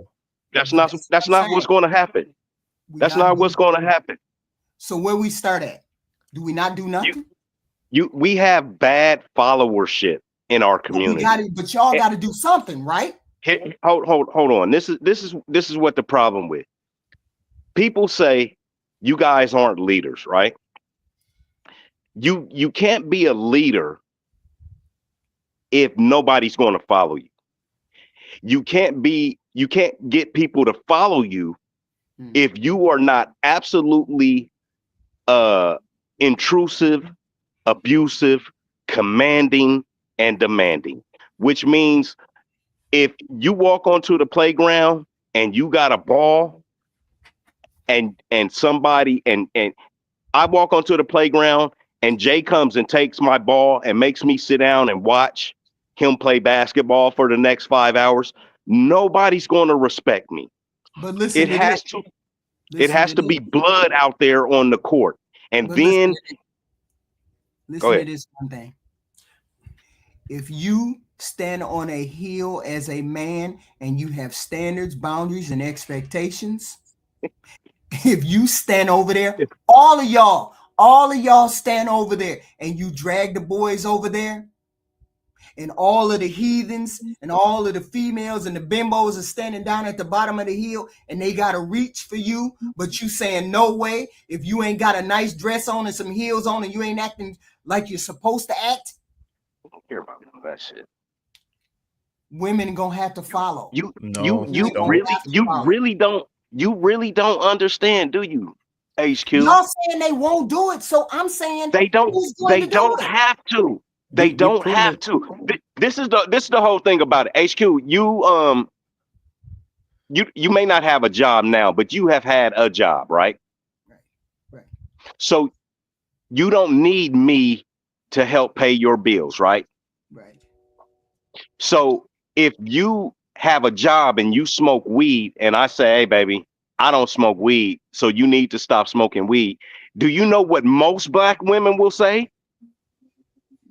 Nigga, I take care of my own shit. I don't need you. I don't have to listen to you. Right? Right. But then the car breaks down. Can you come do this? And men hate to leave a bitch stranded on the side of a road. I will pass by every white bitch in America. Every black woman, god damn, I gotta get out and fucking help push. Jay, you know what I'm talking about. I hear you, but agree with I'm not stopping and helping no white man, and I'm not stopping and helping no white women. You might be blocking your blessing, brother. That could be a CEO or something. You wouldn't be racist much, would you? I'm in Vegas. I done met all the CEOs I need to meet, bro. Hey, you gotta realize Vegas is and was a small place. So when you're, all of the gangsters ran everything, all of the strip clubs, all of the limo companies, all of these things was ran by all of the dope fiends and the gangsters, the casinos. You guys heard of Steve Wynn and Bob Stupak and Pete, all of these people, Oscar Goodman and his wife was the mayor. All of these people, this was a criminal place, bro. So, oh, yeah. So so you get to know everything about everybody. But Mm. what I'm saying is, I cannot make a woman who doesn't want to follow. You can't make her follow. Mm-mm. You can So if how? there. So how? But we taking the women out. How? But we talking about what you all can do. What you all can do. Go forcibly Apart take the from the kids. women. Apart from the Go women. go forcibly take the kids, Mhm. and only get the laws changed that as soon as she shits that baby out, that baby comes with the man. If it's a That boy. is it. No, it doesn't matter because you guys don't have the right amount of discipline for boys or girls to raise said children. Only men have the discipline. Only men are the ones that saying, "Hey, I don't need your goddamn child support, bitch. Go live your life." So how do we I get don't. more men to grab their kids? You can't because it's illegal, nigga. You trying to get niggas locked up. You the one said go snatch the kid. You the one. I'm just saying, how can we do that? How can we encourage the men to say, hey, get a better job, do what you can do, and then go get your kid? No. It's no, and that's what I was telling you too. It's no such thing as get a better job. Every man is going to make it to that threshold when it's his time. You're going to start out on fries. You're going to move to the dishwasher. Then you're going to move to a Italian restaurant. Then you're going to be the cook at that restaurant. Men move up in ranks. They're going to move up in salary. So that's why once they hit 35, 45, they start getting into the groove. They have their experience, right? Just like you talking about welding. I'm putting together a welding truck right now. We do welding too. But I've been building cars for the last 40 years though. You know what I mean? Right. So, and working with my hands. So they're going to get this money. I don't fight for your kids. Fuck that kid. Go make another kid with a different bra. It costs too much money. It just cost my little brother $17,000 from January until a month and a half ago, fighting for one fucking kid. So you saying just forget? I told him, fuck that bitch. She 15, nigga. She'll holler at your ass in 2.5, 3 years. And that's my niece, and I love her to death. But I tell you what, fuck her. If she want to stay over there with her mama, but once again, her mom only wanted her because of now she gets to get $3,000 a month. You see what I mean? In spousal and child support for the next 8 fucking years. But if it was no benefit in keeping the kid, because he done went and got a house, we went and got him a house. She over at his fucking house every day. But you still got to pay this broad that money. Right. Same thing with my kids. I used to have my kids. We would be out horseback riding. I would be getting calls from the police saying, "Oh, you need to take your kids home." Motherfucker, it's Saturday, and we riding the horses. Like, I done talked to her 15 times a day. I told her I'll be back with the kids. That's exactly where it used to be. You can't do nothing if because the law is on the women's side. Q, what do you have to say? Hold on, Black America. Q. Going back to your original question about what can men do. So I don't know if you recall a few months back, and it could be more than some months back, you had Gavin Mr. Walker had asked you a question about whose fault that it is in the dating market, right? And you would always say it's both. Right. And in theory, yes, that's true. But it's not weighted. But it's not weighted the same. But for the man's part, I thought about that for a while. And so for the man's fault in that, I think men, we have an influence that we don't understand that we have over women's perception of things. For instance, we as men, we pay a lot of money to watch sports and entertainment as Black men, sports and entertainment. Right. And by doing so, I think it gives the women impression is that those men must mean something. And so if we as men focus on, and this is all, of course, this is all men in general, it's not a black man thing, it's all men. We elevate certain men higher because they can do stuff typically that we can't do. Like athletes and entertainers, we can't sing like, you know, I didn't even say Bobby Brown because he's not, you know, you get what I'm saying. We can't sing like Bobby. We can't dunk like MJ. And so we give a certain level of respect to those type of men because they do something that we can't do. And because of the way the media is set up, they see us doing that. And I think women gravitate to those type of men, even to the point that we, like I said, sometimes we even dress like these men and do stuff like these men, and those women see those things. And so I think that we, for our part in that, is that we can start elevating men who have better, who that most men can emulate. Most men can't emulate MJ. It's only like 210 NBA players. I could be wrong. You guys can fact check me later. It's not that many NBA players, not that many NFL players. It's not that many musicians who make money like that. So we need to start focusing a little more on probably those who the majority of us are going to end up being like. So that they get a little more visibility in the women's perspective, so they can see men like that and say, okay, well, it's okay to be like men, like be with men like that. Right. See, the reason why I took women out of it is because you men can't change women. We can't. You can't change women. You can encourage women. You can get women to look at your behavior and what you're doing, and maybe she'll come along. Maybe she won't. But you saying to her, "You're no good. You're shiesty. You need to change. You need to keep your legs closed." That's not working. It has to be women. Yes, it has to be women. It has to be women who show positive examples in the community and say, look, I came from where you came from. It can be changed. You can be changed. You can encourage yourself to be educated, become more educated. I understand your mother was a hoe, but that don't mean Are you talking about to the other women, HQ? I'm talking about other women. Don't you think now this is just a question, and I don't want this to be contentious, but do you think our women have had enough of, hey, get smart and you're good and you're the best and you can do anything you want? Don't you think our women have had enough of that shit over the last 50 years? You can be a doctor, a lawyer, you can be anything you want. You are the best. Don't you think our women have had enough of that? You're beautiful at any size, Lizzo. But here's a question. I got a question for you. What area, and this is all three men. I want you to give me two things.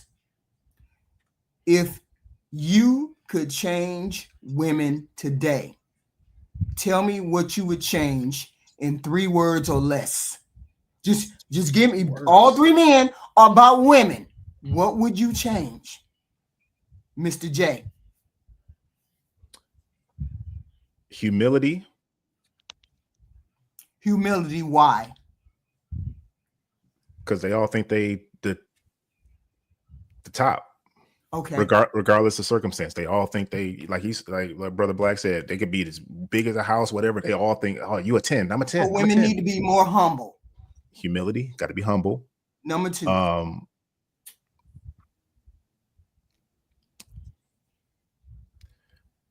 This can't be just one word. It's some. Okay, well, we'll come back. Before I say this next one, I'll say this.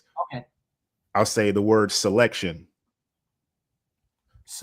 To be more select in their choices. Instead of being like, men ain't nothing. No, the guys you pick ain't nothing. You didn't select correct. Right.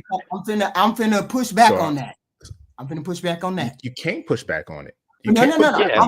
Let me push back. Just let me push back. If I walk into a room and there's 10 men and I'm only attracted to 5. Okay, so now you got down to 5. I'm not attracted to the other 5. I'm talking. This is the world. This is my world. That's all. I walk into a room and I'm only attracted to 5. and then there's other 5 in there that I'm not attracted to. Okay.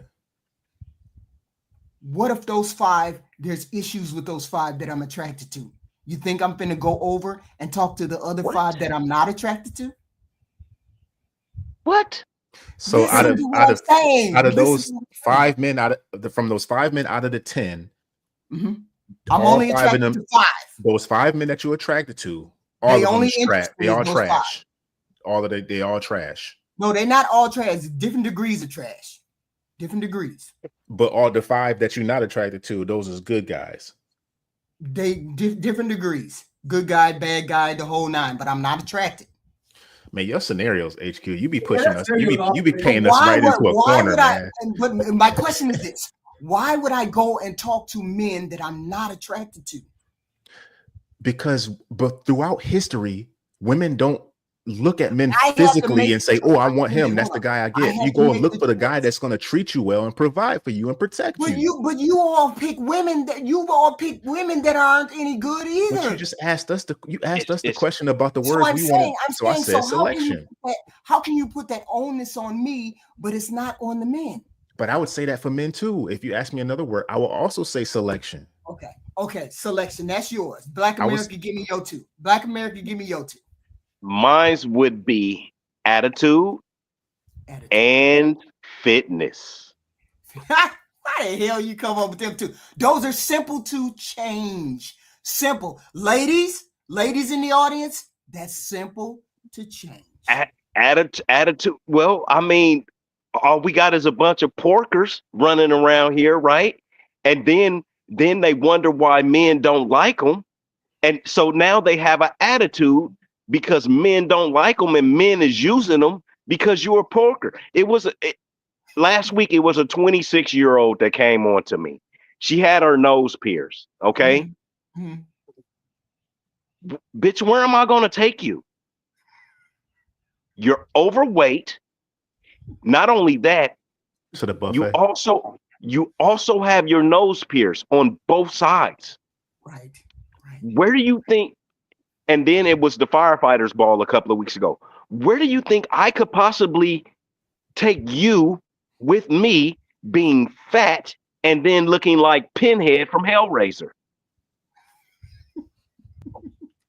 And then she got mad because she had sent me a drink. She got mad. I know not to send you a drink no more. Bitch, you can send me. I drink for free. Right. Okay? I drink for free. So you don't have to send me no goddamn drink. The problem is you fat and got jewelry in your face. And then you get mad when somebody actually tells you about if I went up to kiss you and you say, "Oh, baby, your breast stink, you need a Tic Tac." I'm gonna pop some gum in or a Tic Tac and I'm gonna take it on the chin. Like, I'm sorry, baby, let me straighten myself up. Mhm. We know how to take correction. The attitude doesn't allow women to take the correction with the attitude and the shape. So it doesn't matter. Bunch of Right. porkers running around this motherfucker. So Q, what is your 2? Hey, Because Black first, America is very bold. first of all, Black America, man, you remind me of my family back in the hood. You make me laugh, man. I'm sitting here remind laughing. me You of can't see my my face, but I'm laughing. So he gave one or 2 good ones, attitude and health. But I'm gonna give a different one. And I want to go back to your question, your scenario that you asked, HQ. So you guys remind me once I give my 2. So my 2 is because of who I am. Okay, so I'm giving it to you based on who I am. Appetite to media in all its form, all media. Appetite to media. I wish that changed in women, and I wish women understand how men actually see virtue. How important virtue actually is to men, especially men who want to be married. Okay, got you. Okay, right. I'm not talking about women in general who certain men would just sleep with. I'm talking about when they virtue in the woman that they want to tough to marry. Okay. Yep. So you said you would take that scenario. Go. Okay, so the problem with your example is that you're in a lose-lose situation because you have created an appetite that screwed you.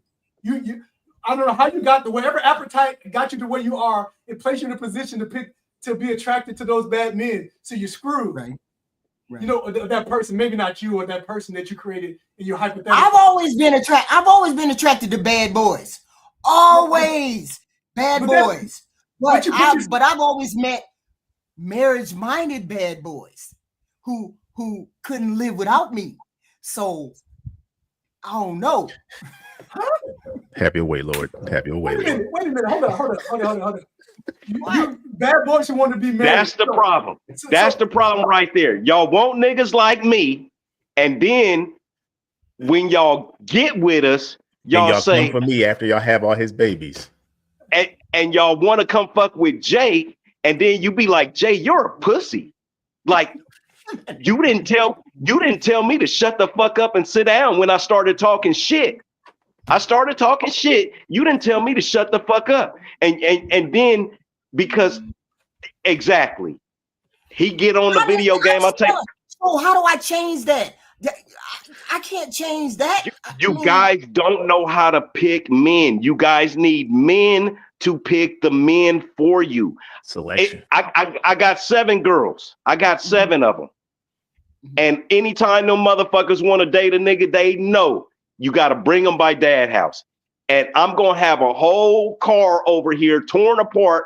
And the nigga got like an hour to put that bitch back together again. If he can't do it, if he can't do the simple task that needs to be done, he is at, especially all my girls are anywhere. Well, I do got a little one.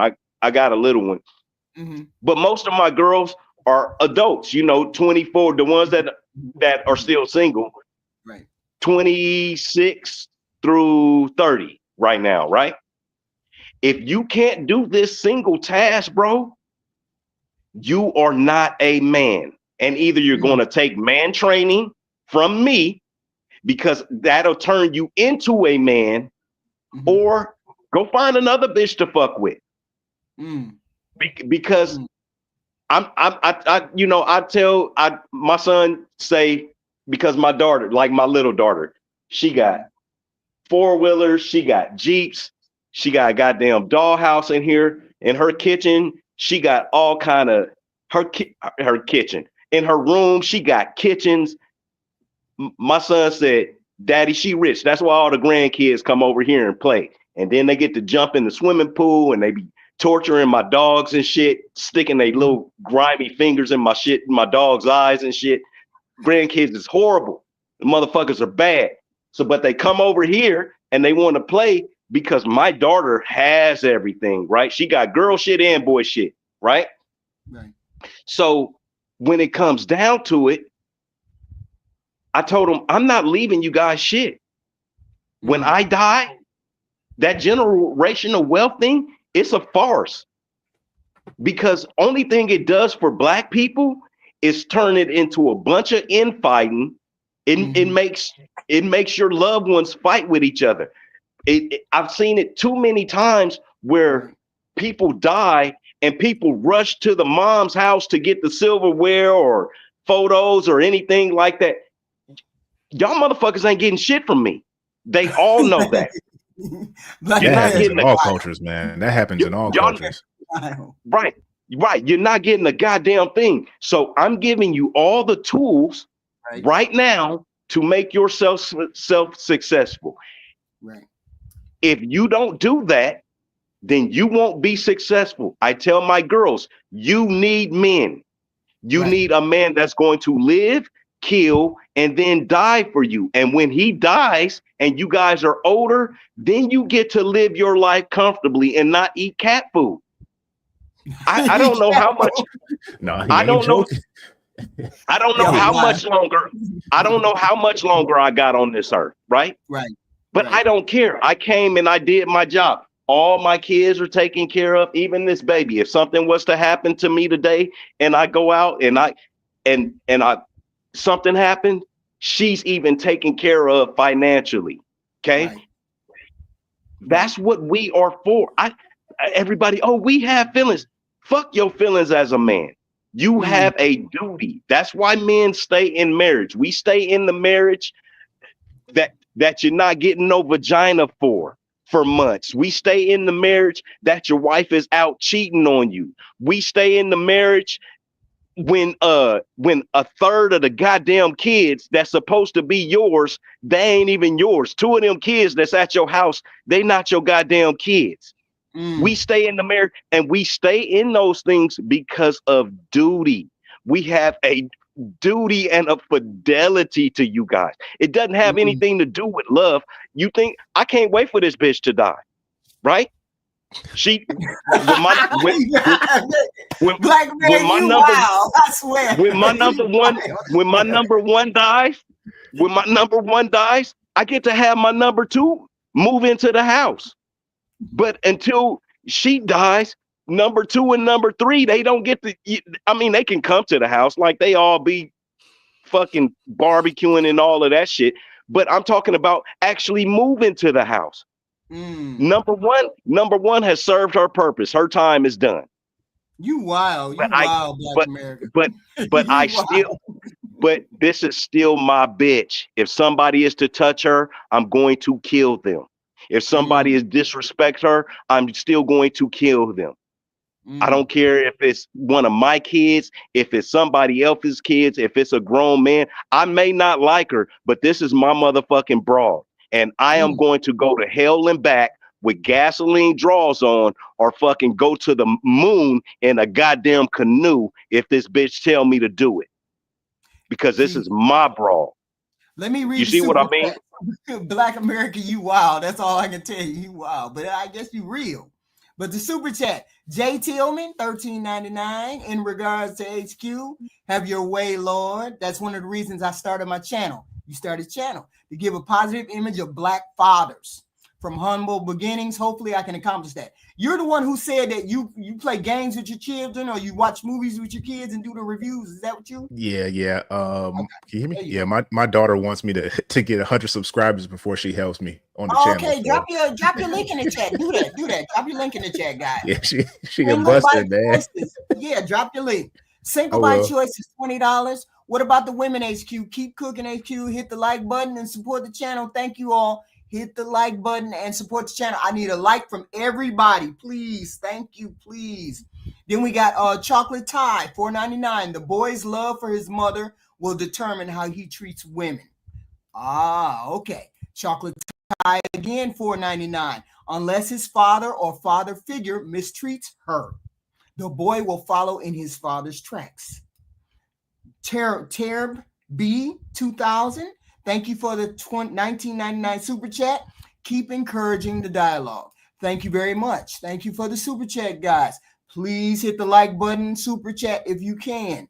So we said the women are going to take their lead, or the boy is going to take his lead from his father, the way his father treats his mother. You think that's true? Q? Do I think it's true? What's it? I guess it depends. A boy, yeah, it depends. Yeah. Well, because are we talking about marriages? Are we talking about somebody? Relationships, period. Relationships, or however you need it. Either, well, some people just don't get married. That's okay. Two scenarios. If she's a good mother, I think the boy will recognize that, regardless of how awful his father may or may not be. Right. Also, if she's an awful mother, regardless of if his dad is good or bad, he's going to see her a certain way. Women have a huge influence over their sons, huge, and I don't think they understand how much of an influence they have over their sons and how they view women. Huge, well, even more so than me. I think I personally, and it might be anecdotally, I think that women, young boys up into young adulthood men, that a woman, how they view their mother will influence how they treat a woman more so than what their dad. Their dad can be a philanderer out there running amok. But if she's this sounds woman, fucking horrible. See her a certain way. Huh? This sounds scary. Black America? What do you say? The shit he's saying sounds fucking scary and horrible. What part? Q, are you married? I was. I'm divorced now. What part are you speaking on? Okay, so how long were you married? 16 years. You was married 16 years. Was your mom and dad married? Nope. So okay, so that's what it was. Did you grow up with in your mom's house or your dad's house? 15 years with my mom, 4 with my dad. 4 after you turned 15. Yeah, right when I turned 15 to 19, I was with my dad. Okay. So this is the problem, and I want you to understand this, HQ. Mhm. His formidable years was with his mother, Okay. and even though he doesn't realize it, she fucked him up so badly, right? How so? How so? Just Because how you so? because you're soft as cotton nail tissue.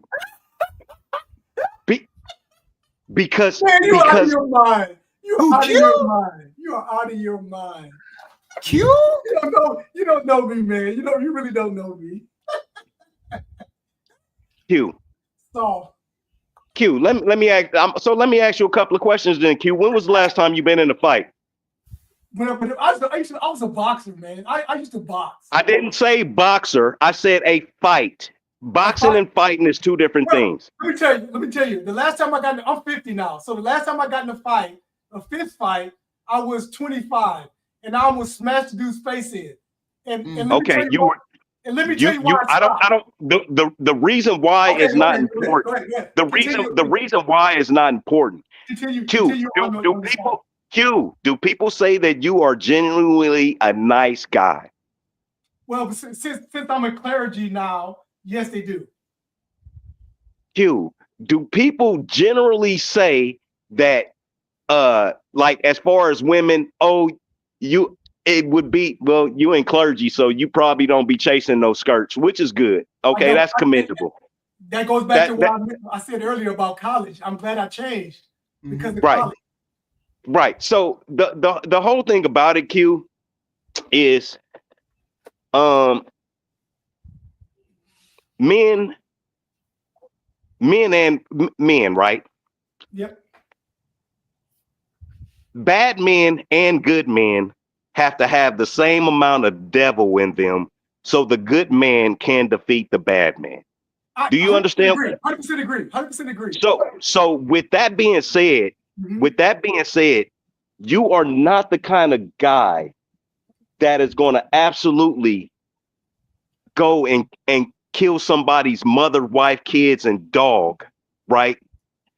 Because that's what bad men would do. A bad man will do that. You're not going to do those. You're not going to do those. I can hear it in your voice. Hold on. Let me opine on what you just said. Here's the problem with that comment. You think that men who have an ability to control themselves are quote unquote have the inability to do what's necessary when time comes. No, that's not what I said. That's not. I didn't say the inability to control yourself. I said the savage. Do you feel your savagery every day? Man, do you have to hold your savagery back? Yes. Oh, okay. Well, maybe you're not soft. You just sound like a very nice guy. You sound like somebody I would want to take out and have a Sprite. But that's what I'm saying. Black America. That's a Black America. I have subscribed to something greater than myself because of the way I was grew up. With all my heart, I wouldn't be like Peter and denying. Right? I wouldn't. You went out. I said I wouldn't be like Peter and denying. Right? 3 times before the cock crows. I wouldn't be like that. I understand exactly what you're saying, but to be a Christian does not mean that you have to be a pussy. Jesus wasn't a pussy. Jesus know that he was coming to give his life. Exactly. He wasn't a pussy. He knew that Judas was finna turn him in, and he still broke bread when he walked into the den with thieves and crooks and stuff like that, the den of iniquity. Jesus wasn't a punk. So my problem is people nowadays, if you're a Christian, you gotta be such a vagina. You don't have to be a vagina. No, you do not have to be. You just have to be able to control your passions in all forms. And you just have to be able to control it. And so let me get back to what I'm saying. So he sidetracked me to what I was saying before, HQ, and we'll get back to you, Black America. So what I was saying is that a woman can have a huge effect on the man when I'm talking about philandering. That's what I'm talking about, how they view women. Right. And let me tell you why. And yes, I spent 15 years with my mother, and I see how she operates. And I'm not going to get it. I'm not going to get into it because I have siblings who know my voice and everything. Exactly. I'm not going to put her down. But what I'm telling you, I've seen things. Well, let me finish. I've seen things, and I know how women could be because of her. And had I not received the gospel at 22 years old, I would have been a tyrant out here in the dating scene. I would have been. And so I had to think, do I want my children to live the same way all my half siblings lived? And so I decided to do something differently. I held back what was in me, which is called the natural man. I have it under control. And I would rather live that life than allow myself to run rampant out here. If you call that a PUSSY, albeit. But it's just getting on the panel, Black America. You always getting on the panel making men defend their masculinity. Listen, it's just sad because that's what all these heifers say they love about white men, is that they're going to do whatever the fuck they want to do. And then we have the black men come and say, well, I seen a man treat my mother like this, and I seen the things that my mother did. So I know I never want to do those things. Instead of saying, oh, my mama was a hoe. My mama was a fucked up individual. My mama was a bad person. Let me move on from there and go on my own path instead of That's exactly what I did. No, bro, you got painted into a HQ is gonna try and end this shit. You got painted into a corner, bro. No, and you got sent down a yellow brick road. Because nigga, whatever scared you so fucking badly to say, oh, I gotta get my life to God. I gotta get out these streets. I understand. See, listen, you can Black America. How do you manage to get on a panel and make every panel you get on, motherfuckers got to defend their masculinity every time you get on a panel? What's going on with you? HQ, here's my problem. See, this is my problem. Animal. This is my problem with certain men, and I don't know Black America well enough to see if he falls in this scenario or not. But right. A person who has the ability to logically see things and make better decisions for themselves can figure out their way through life. And God bless me for it because I made it and I got everything I need. I got my children I wanted to have. I'm living the life I want to live, and people know me and know what not to push around me. And even of all those things that live inside me, I keep under control when necessary. And if you touch me or mine, then that's a whole different story. And I'm backed by the Bible for protecting what's me and mine. But we need different men. We need different types of men on this planet. We just can't have we don't. We don't need homosexual men. I told you we're keeping this conversation to hell. I don't deal with that. I don't deal with that. So we don't need different types of men. I don't like that narrative when people say, well, we need different people. We need different men to do different jobs. I don't need a man to tell HQ how to put on her freaking makeup and how to wear some pumps, though. You see what I mean? Men need to play their role. Mm-hmm. That's it. Right. We don't need to. Once I start playing HQ's role as a nurturer and you know, all of these things, I'm out of line. I'm out of pocket. It's not line. It's shit not going to line up the way it's supposed to line up. Did Q bring up saying we need homosexual men? No, I didn't. HQ don't wear so pants. Why would that topic even come up though? Because come on, man. We do need different type of men. Nobody brought up homosexual. We speaking from a this is a heterosexual podcast. Right. It's a platform. I mean, nobody here is speaking of anything homosexual. We do Thank need you for the super every chat, man Project can't Leroy. lead. Every man can't lead. There needs to be certain leaders, and every man Why? can't lead Why, in every Jay? aspect. Why, Jay? Because we're not built that way. You can't. Can you lead your household, Jay? Yeah, I can lead my household. I do lead my household. Okay, so why wouldn't you say Q could lead his household? I didn't say that. I'm just coming to the inside of this right now. So I don't know Okay, what was said before I got back here. So that's what I'm saying. So every man, I'm under the assumption, because I speak with men, right? Yeah. I'm under the assumption that every man is a leader, right? Every man goes to work every. I don't know any man that doesn't go to work every day.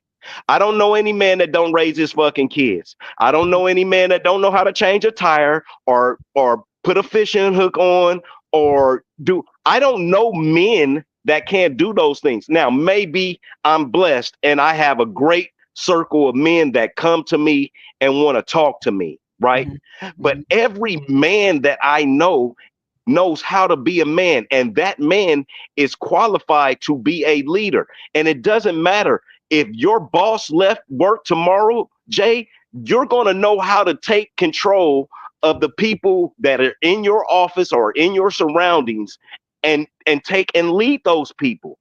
It doesn't matter just about your home, bro. If you are proficient at what you do, if you've been doing it for more than 5 years or 20,000 hours, you're an expert, Jay. I'm sorry, bro. You guys have to take on this man shit and be a man and tell everybody, fuck you. And that's why I do it, HQ. I get that part, but what I'm saying is we do need, like, if you look at the world and every problem as a nail, then everything becomes a hammer. Right. Sometimes things is screws. Sometimes some things need to be welded. It's different types of. Listen, I love that analogy in World War Z. That movie was the shit. I love that analogy. I love that fucking movie. Okay, I'm a movie. I like one of Brad. That's one of Brad Pitt's best movies to me. Okay. But seriously though, it's true though, man. Because serving in the military, I served under so many different leaders, and they teach you. You need to know your job, the people below you, and the job of the person above you. That's right. I get that, but everybody can't do it the same way. But Jay, that's how we as men. That's how we were all. I'm sorry, bro. Take out the garbage. Do the dishes. Go pick up the dog shit in the backyard. Jay, that's how we as men were all raised, to follow. When you know how to follow and you see what the leaders are doing, we soak up things and learn things by osmosis. Men are monkey see, monkey do. Some are going to be better than others. Yes. But Jay, that's how we as men learn, bro. And we as men, all men, can just step into it. When one of the best stories to me about American history is the Star Spangled Banner.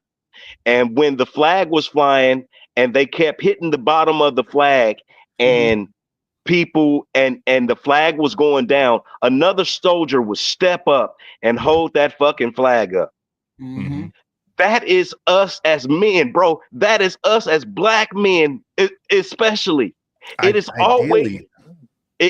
always going to be another man to step up and step into that fucking place and hold that flag in place. It's holding the line, bro. And I hate that you guys don't see that the only way to compete in this world is to be a masculine man. And to be a masculine man, like those white guys are acting like assholes. Oh, you see that little white kid running around the store, the mother can't even tell them shit. Because they're savages. And then they say, okay, it's okay, little Johnny. It's okay for them to be a savages. They dumb you guys down.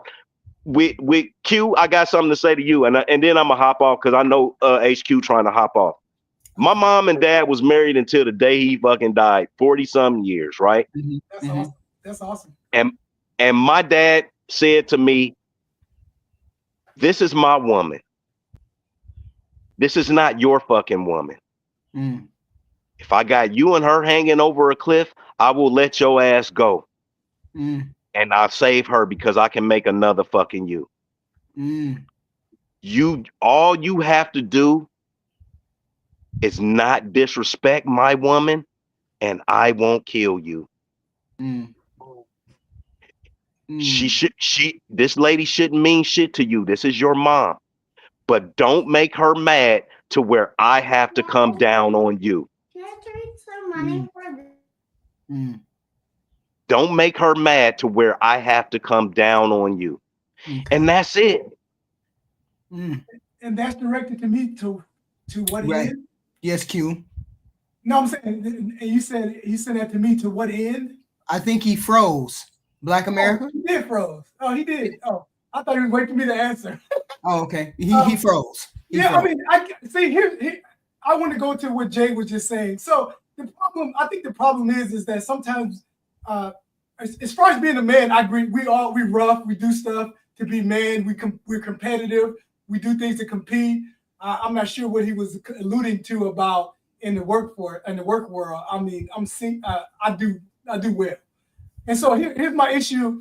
My issue is that we can all get bogged down with our perception of life and think Right. that that's the only way that it will work.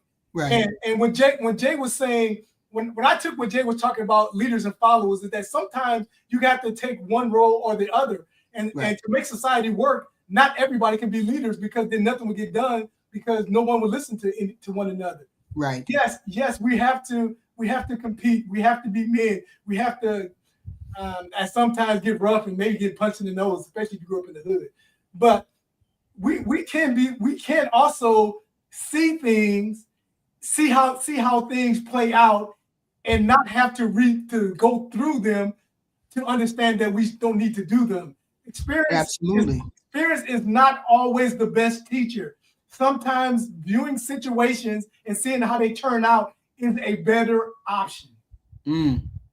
And that's Jay, the only thing I was trying to get him to understand, but he fell off. I don't know. Jay, what do you say? You were trying to explain to him. Well, I was saying to him, we need different types of men. We need different men, different perspectives. And I get it. His type of man is his type of man. That's not a man that all women will gravitate to, right? Mhm. Some women are going to gravitate to other men, less rough than him. It doesn't make you less or more of a man. It's just a different type. And that's what I keep encouraging with the women. There's different types of women out here. We all can't be the same. We're all never going to be the same. Yeah. Well, we can't. So when people say there's only 80% hoes out there, I'm like, that can't possibly be true. Some of the women like me out there. There's women like your wife out there. There's women like Q's daughters out there. There's good women all over. We just have to change the dynamic of what women think. So what were you thinking, Jay? Well, I'll say this, like the reason I said you need all different types of men, I know some real humble, quiet guys that seem like they meek, but when it hit the fan, they'll rip your head off. I know guys like that, and you never know it. Right. But don't piss them off, because they don't have the bravado and all that stuff to, they don't have the gift of gab and stuff, because it's like when it's time for something to happen, they gonna make it happen. Right. So I know I met so many different types of people in critical situations, and some it's just go for all people, not even just men. Some men lead in different situations, like people who like, I'm a procrastinator, right? So when it's stressful situations, it's crunch time, I focus better under those situations because I'm used to doing work during like the last minute thing. So I can think quickly on my feet to get stuff done. Other people are long-term planners. They can sit back and look, oh man, get this. And you do something. Oh man, you got this. Yeah, I was thinking about that ahead of time. Oh man, okay. Right. So we need different type of leaders. It don't mean that we're just going to talk about LGBTQ. 1 second. Right.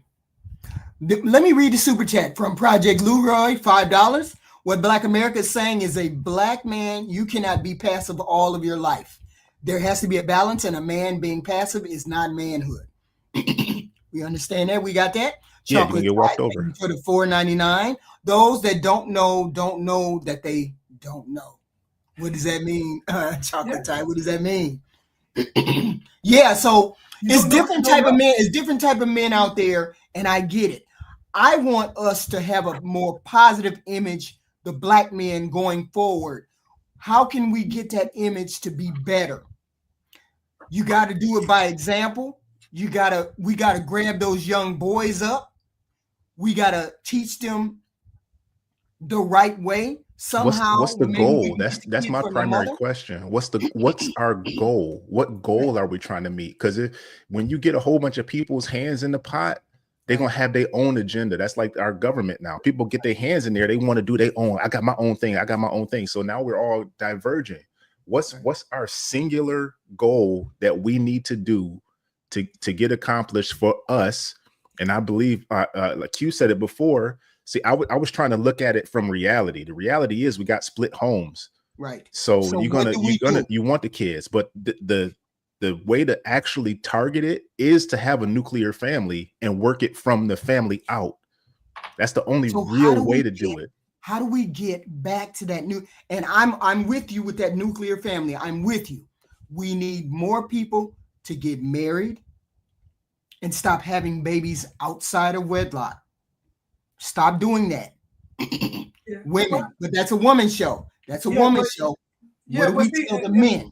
And I go back to what I said earlier. It's just that it's going to be a couple generations of us taking L's as an American culture, taking L's, because people don't change that fast. We didn't get here this fast. Right. Mm-hmm. Human beings do not evolve as fast as people think, and so it's going to take as much time as it took to get us here. It's going to take at least that much time to get us out of it, and that's about 2 generations of people taking L's.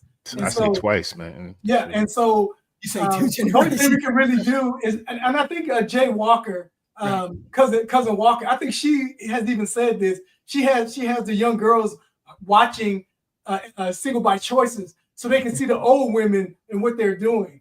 And then, we see the Nugs every now and then. Those dudes are wild, and we see those guys every now and then on SBC.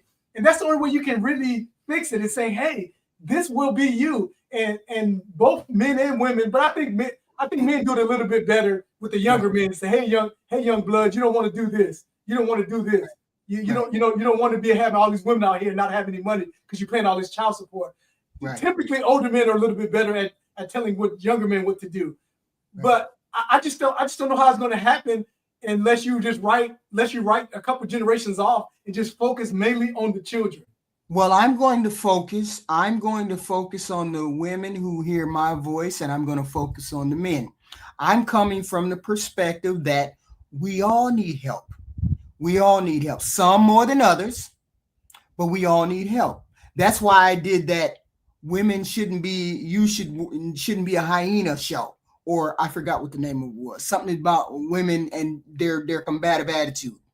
So the next time we're going to do this show, we're going to do the women. I would like the women, 2 or 3 women, to come up so we can come up with some solutions as to, we understand that your image is tarnished. We get it. We do. But the first thing we have to do is stop encouraging that Sukihana, Glorilla. We got to stop encouraging that outside of the entertainment arena. We understand that that's the entertainment for them, that's their job, but that don't need to come home into a relationship. That doesn't need to come home onto the streets. You're not Sukihana, you're not Glorilla. So we need to be a little bit more discerning if we want husbands, if you want decent people in your life. So that's what the message is going to be for the women going forward. I'm not I'm not putting X's or red marks on you or adultery sticks and all that stuff. I'm just saying from this day forward, let's collectively say we're going to better our image, women, somehow, some way, one woman at a time, one man at a time. I say the men, I encourage you to become more of a productive father. Go get your child. Bring your child to positive things. Encourage your child to read. Encourage your son to be more responsible. Encourage your son to stay away from fast girls. Encourage your son to use protection. Encourage your son, if this happens, then this happens. Be respectful. Women, be respectful. Women, please don't get pregnant. There's ways that you don't need to get pregnant. You can do the rhythm method. If a lot of y'all don't want to use birth control, I don't know why you don't want to use birth control, but there's such thing as a rhythm method that can be sort of effective. We got to learn how to do things differently, right? And I'm not saying you're doing anything wrong. I don't want anybody to hear my voice and say, she preaching to me. That's not what I'm saying. What I'm saying is I think Black people are the most entertaining, elevating, interesting human beings on the planet, and I want us to do better, men and women. And I've always said that's always been my message. If you go over to Single by Choice, I've always said it's men and women. We can't just blame the women. We got to put the men. We got to put the men in there too. We got to bring the women along with the men. And if the men stand on a hill and say, I ain't dealing with the hoes, I'm not dealing with the sluts, women gonna stop being hoes and sluts. What's the biblical saying? What? It'd be easier to fit a camel through the eye of a needle to get a man to stop chasing some tail. Well, we gonna try. We gonna try. So this is where I gotta end the show because I gotta leave. I love the conversation. The conversation is off the chain. I haven't decided what the Friday show is going to be, but the Friday show probably going to be off the chain again. It's going to be something else that nobody is talking about. I hate regular subjects. I like positive outcomes where we have positive dialogue with people and we encourage people to come to the show. Please hit the like button, guys. I need you to like and to share. Jay, what was your show? So did you put it in the chat? I put it in the chat. It's Back to the Flicks, spelled FLIX. Mm-hmm. And it's slow. Don't hold me to nothing. I'm gonna upload my first official video. Okay. And it's some real cheese on it. So we know it's called Back to the Flicks. Q, you don't have a channel or anything? Nah. I'm thinking about it, but not as of now. I haven't started one yet. Maybe have a channel with a religious slant to it. Try something. I'm thinking about along those lines. I know it's different strokes for different folks. So. Well, we at the SBC channel gang will support you. I rock with you guys. You guys crazy. Even though I like to poke the bear, i.e. you at times. It's all love always with me. Oh yeah, it's okay. I am not that sensitive. But I thank you all for coming. I love you guys. I will be back on Friday at 6 p.m. Please tune in. We will have another interesting subject to talk about. Thank everybody in the chat. Rose, all Q, team, all of you guys. Thank you guys for showing up. And I got to get out of here. Love you, Jay. Jay, y'all go subscribe to Jay. Y'all hit the like button, please. The share button. Thank you, guys. Thank you.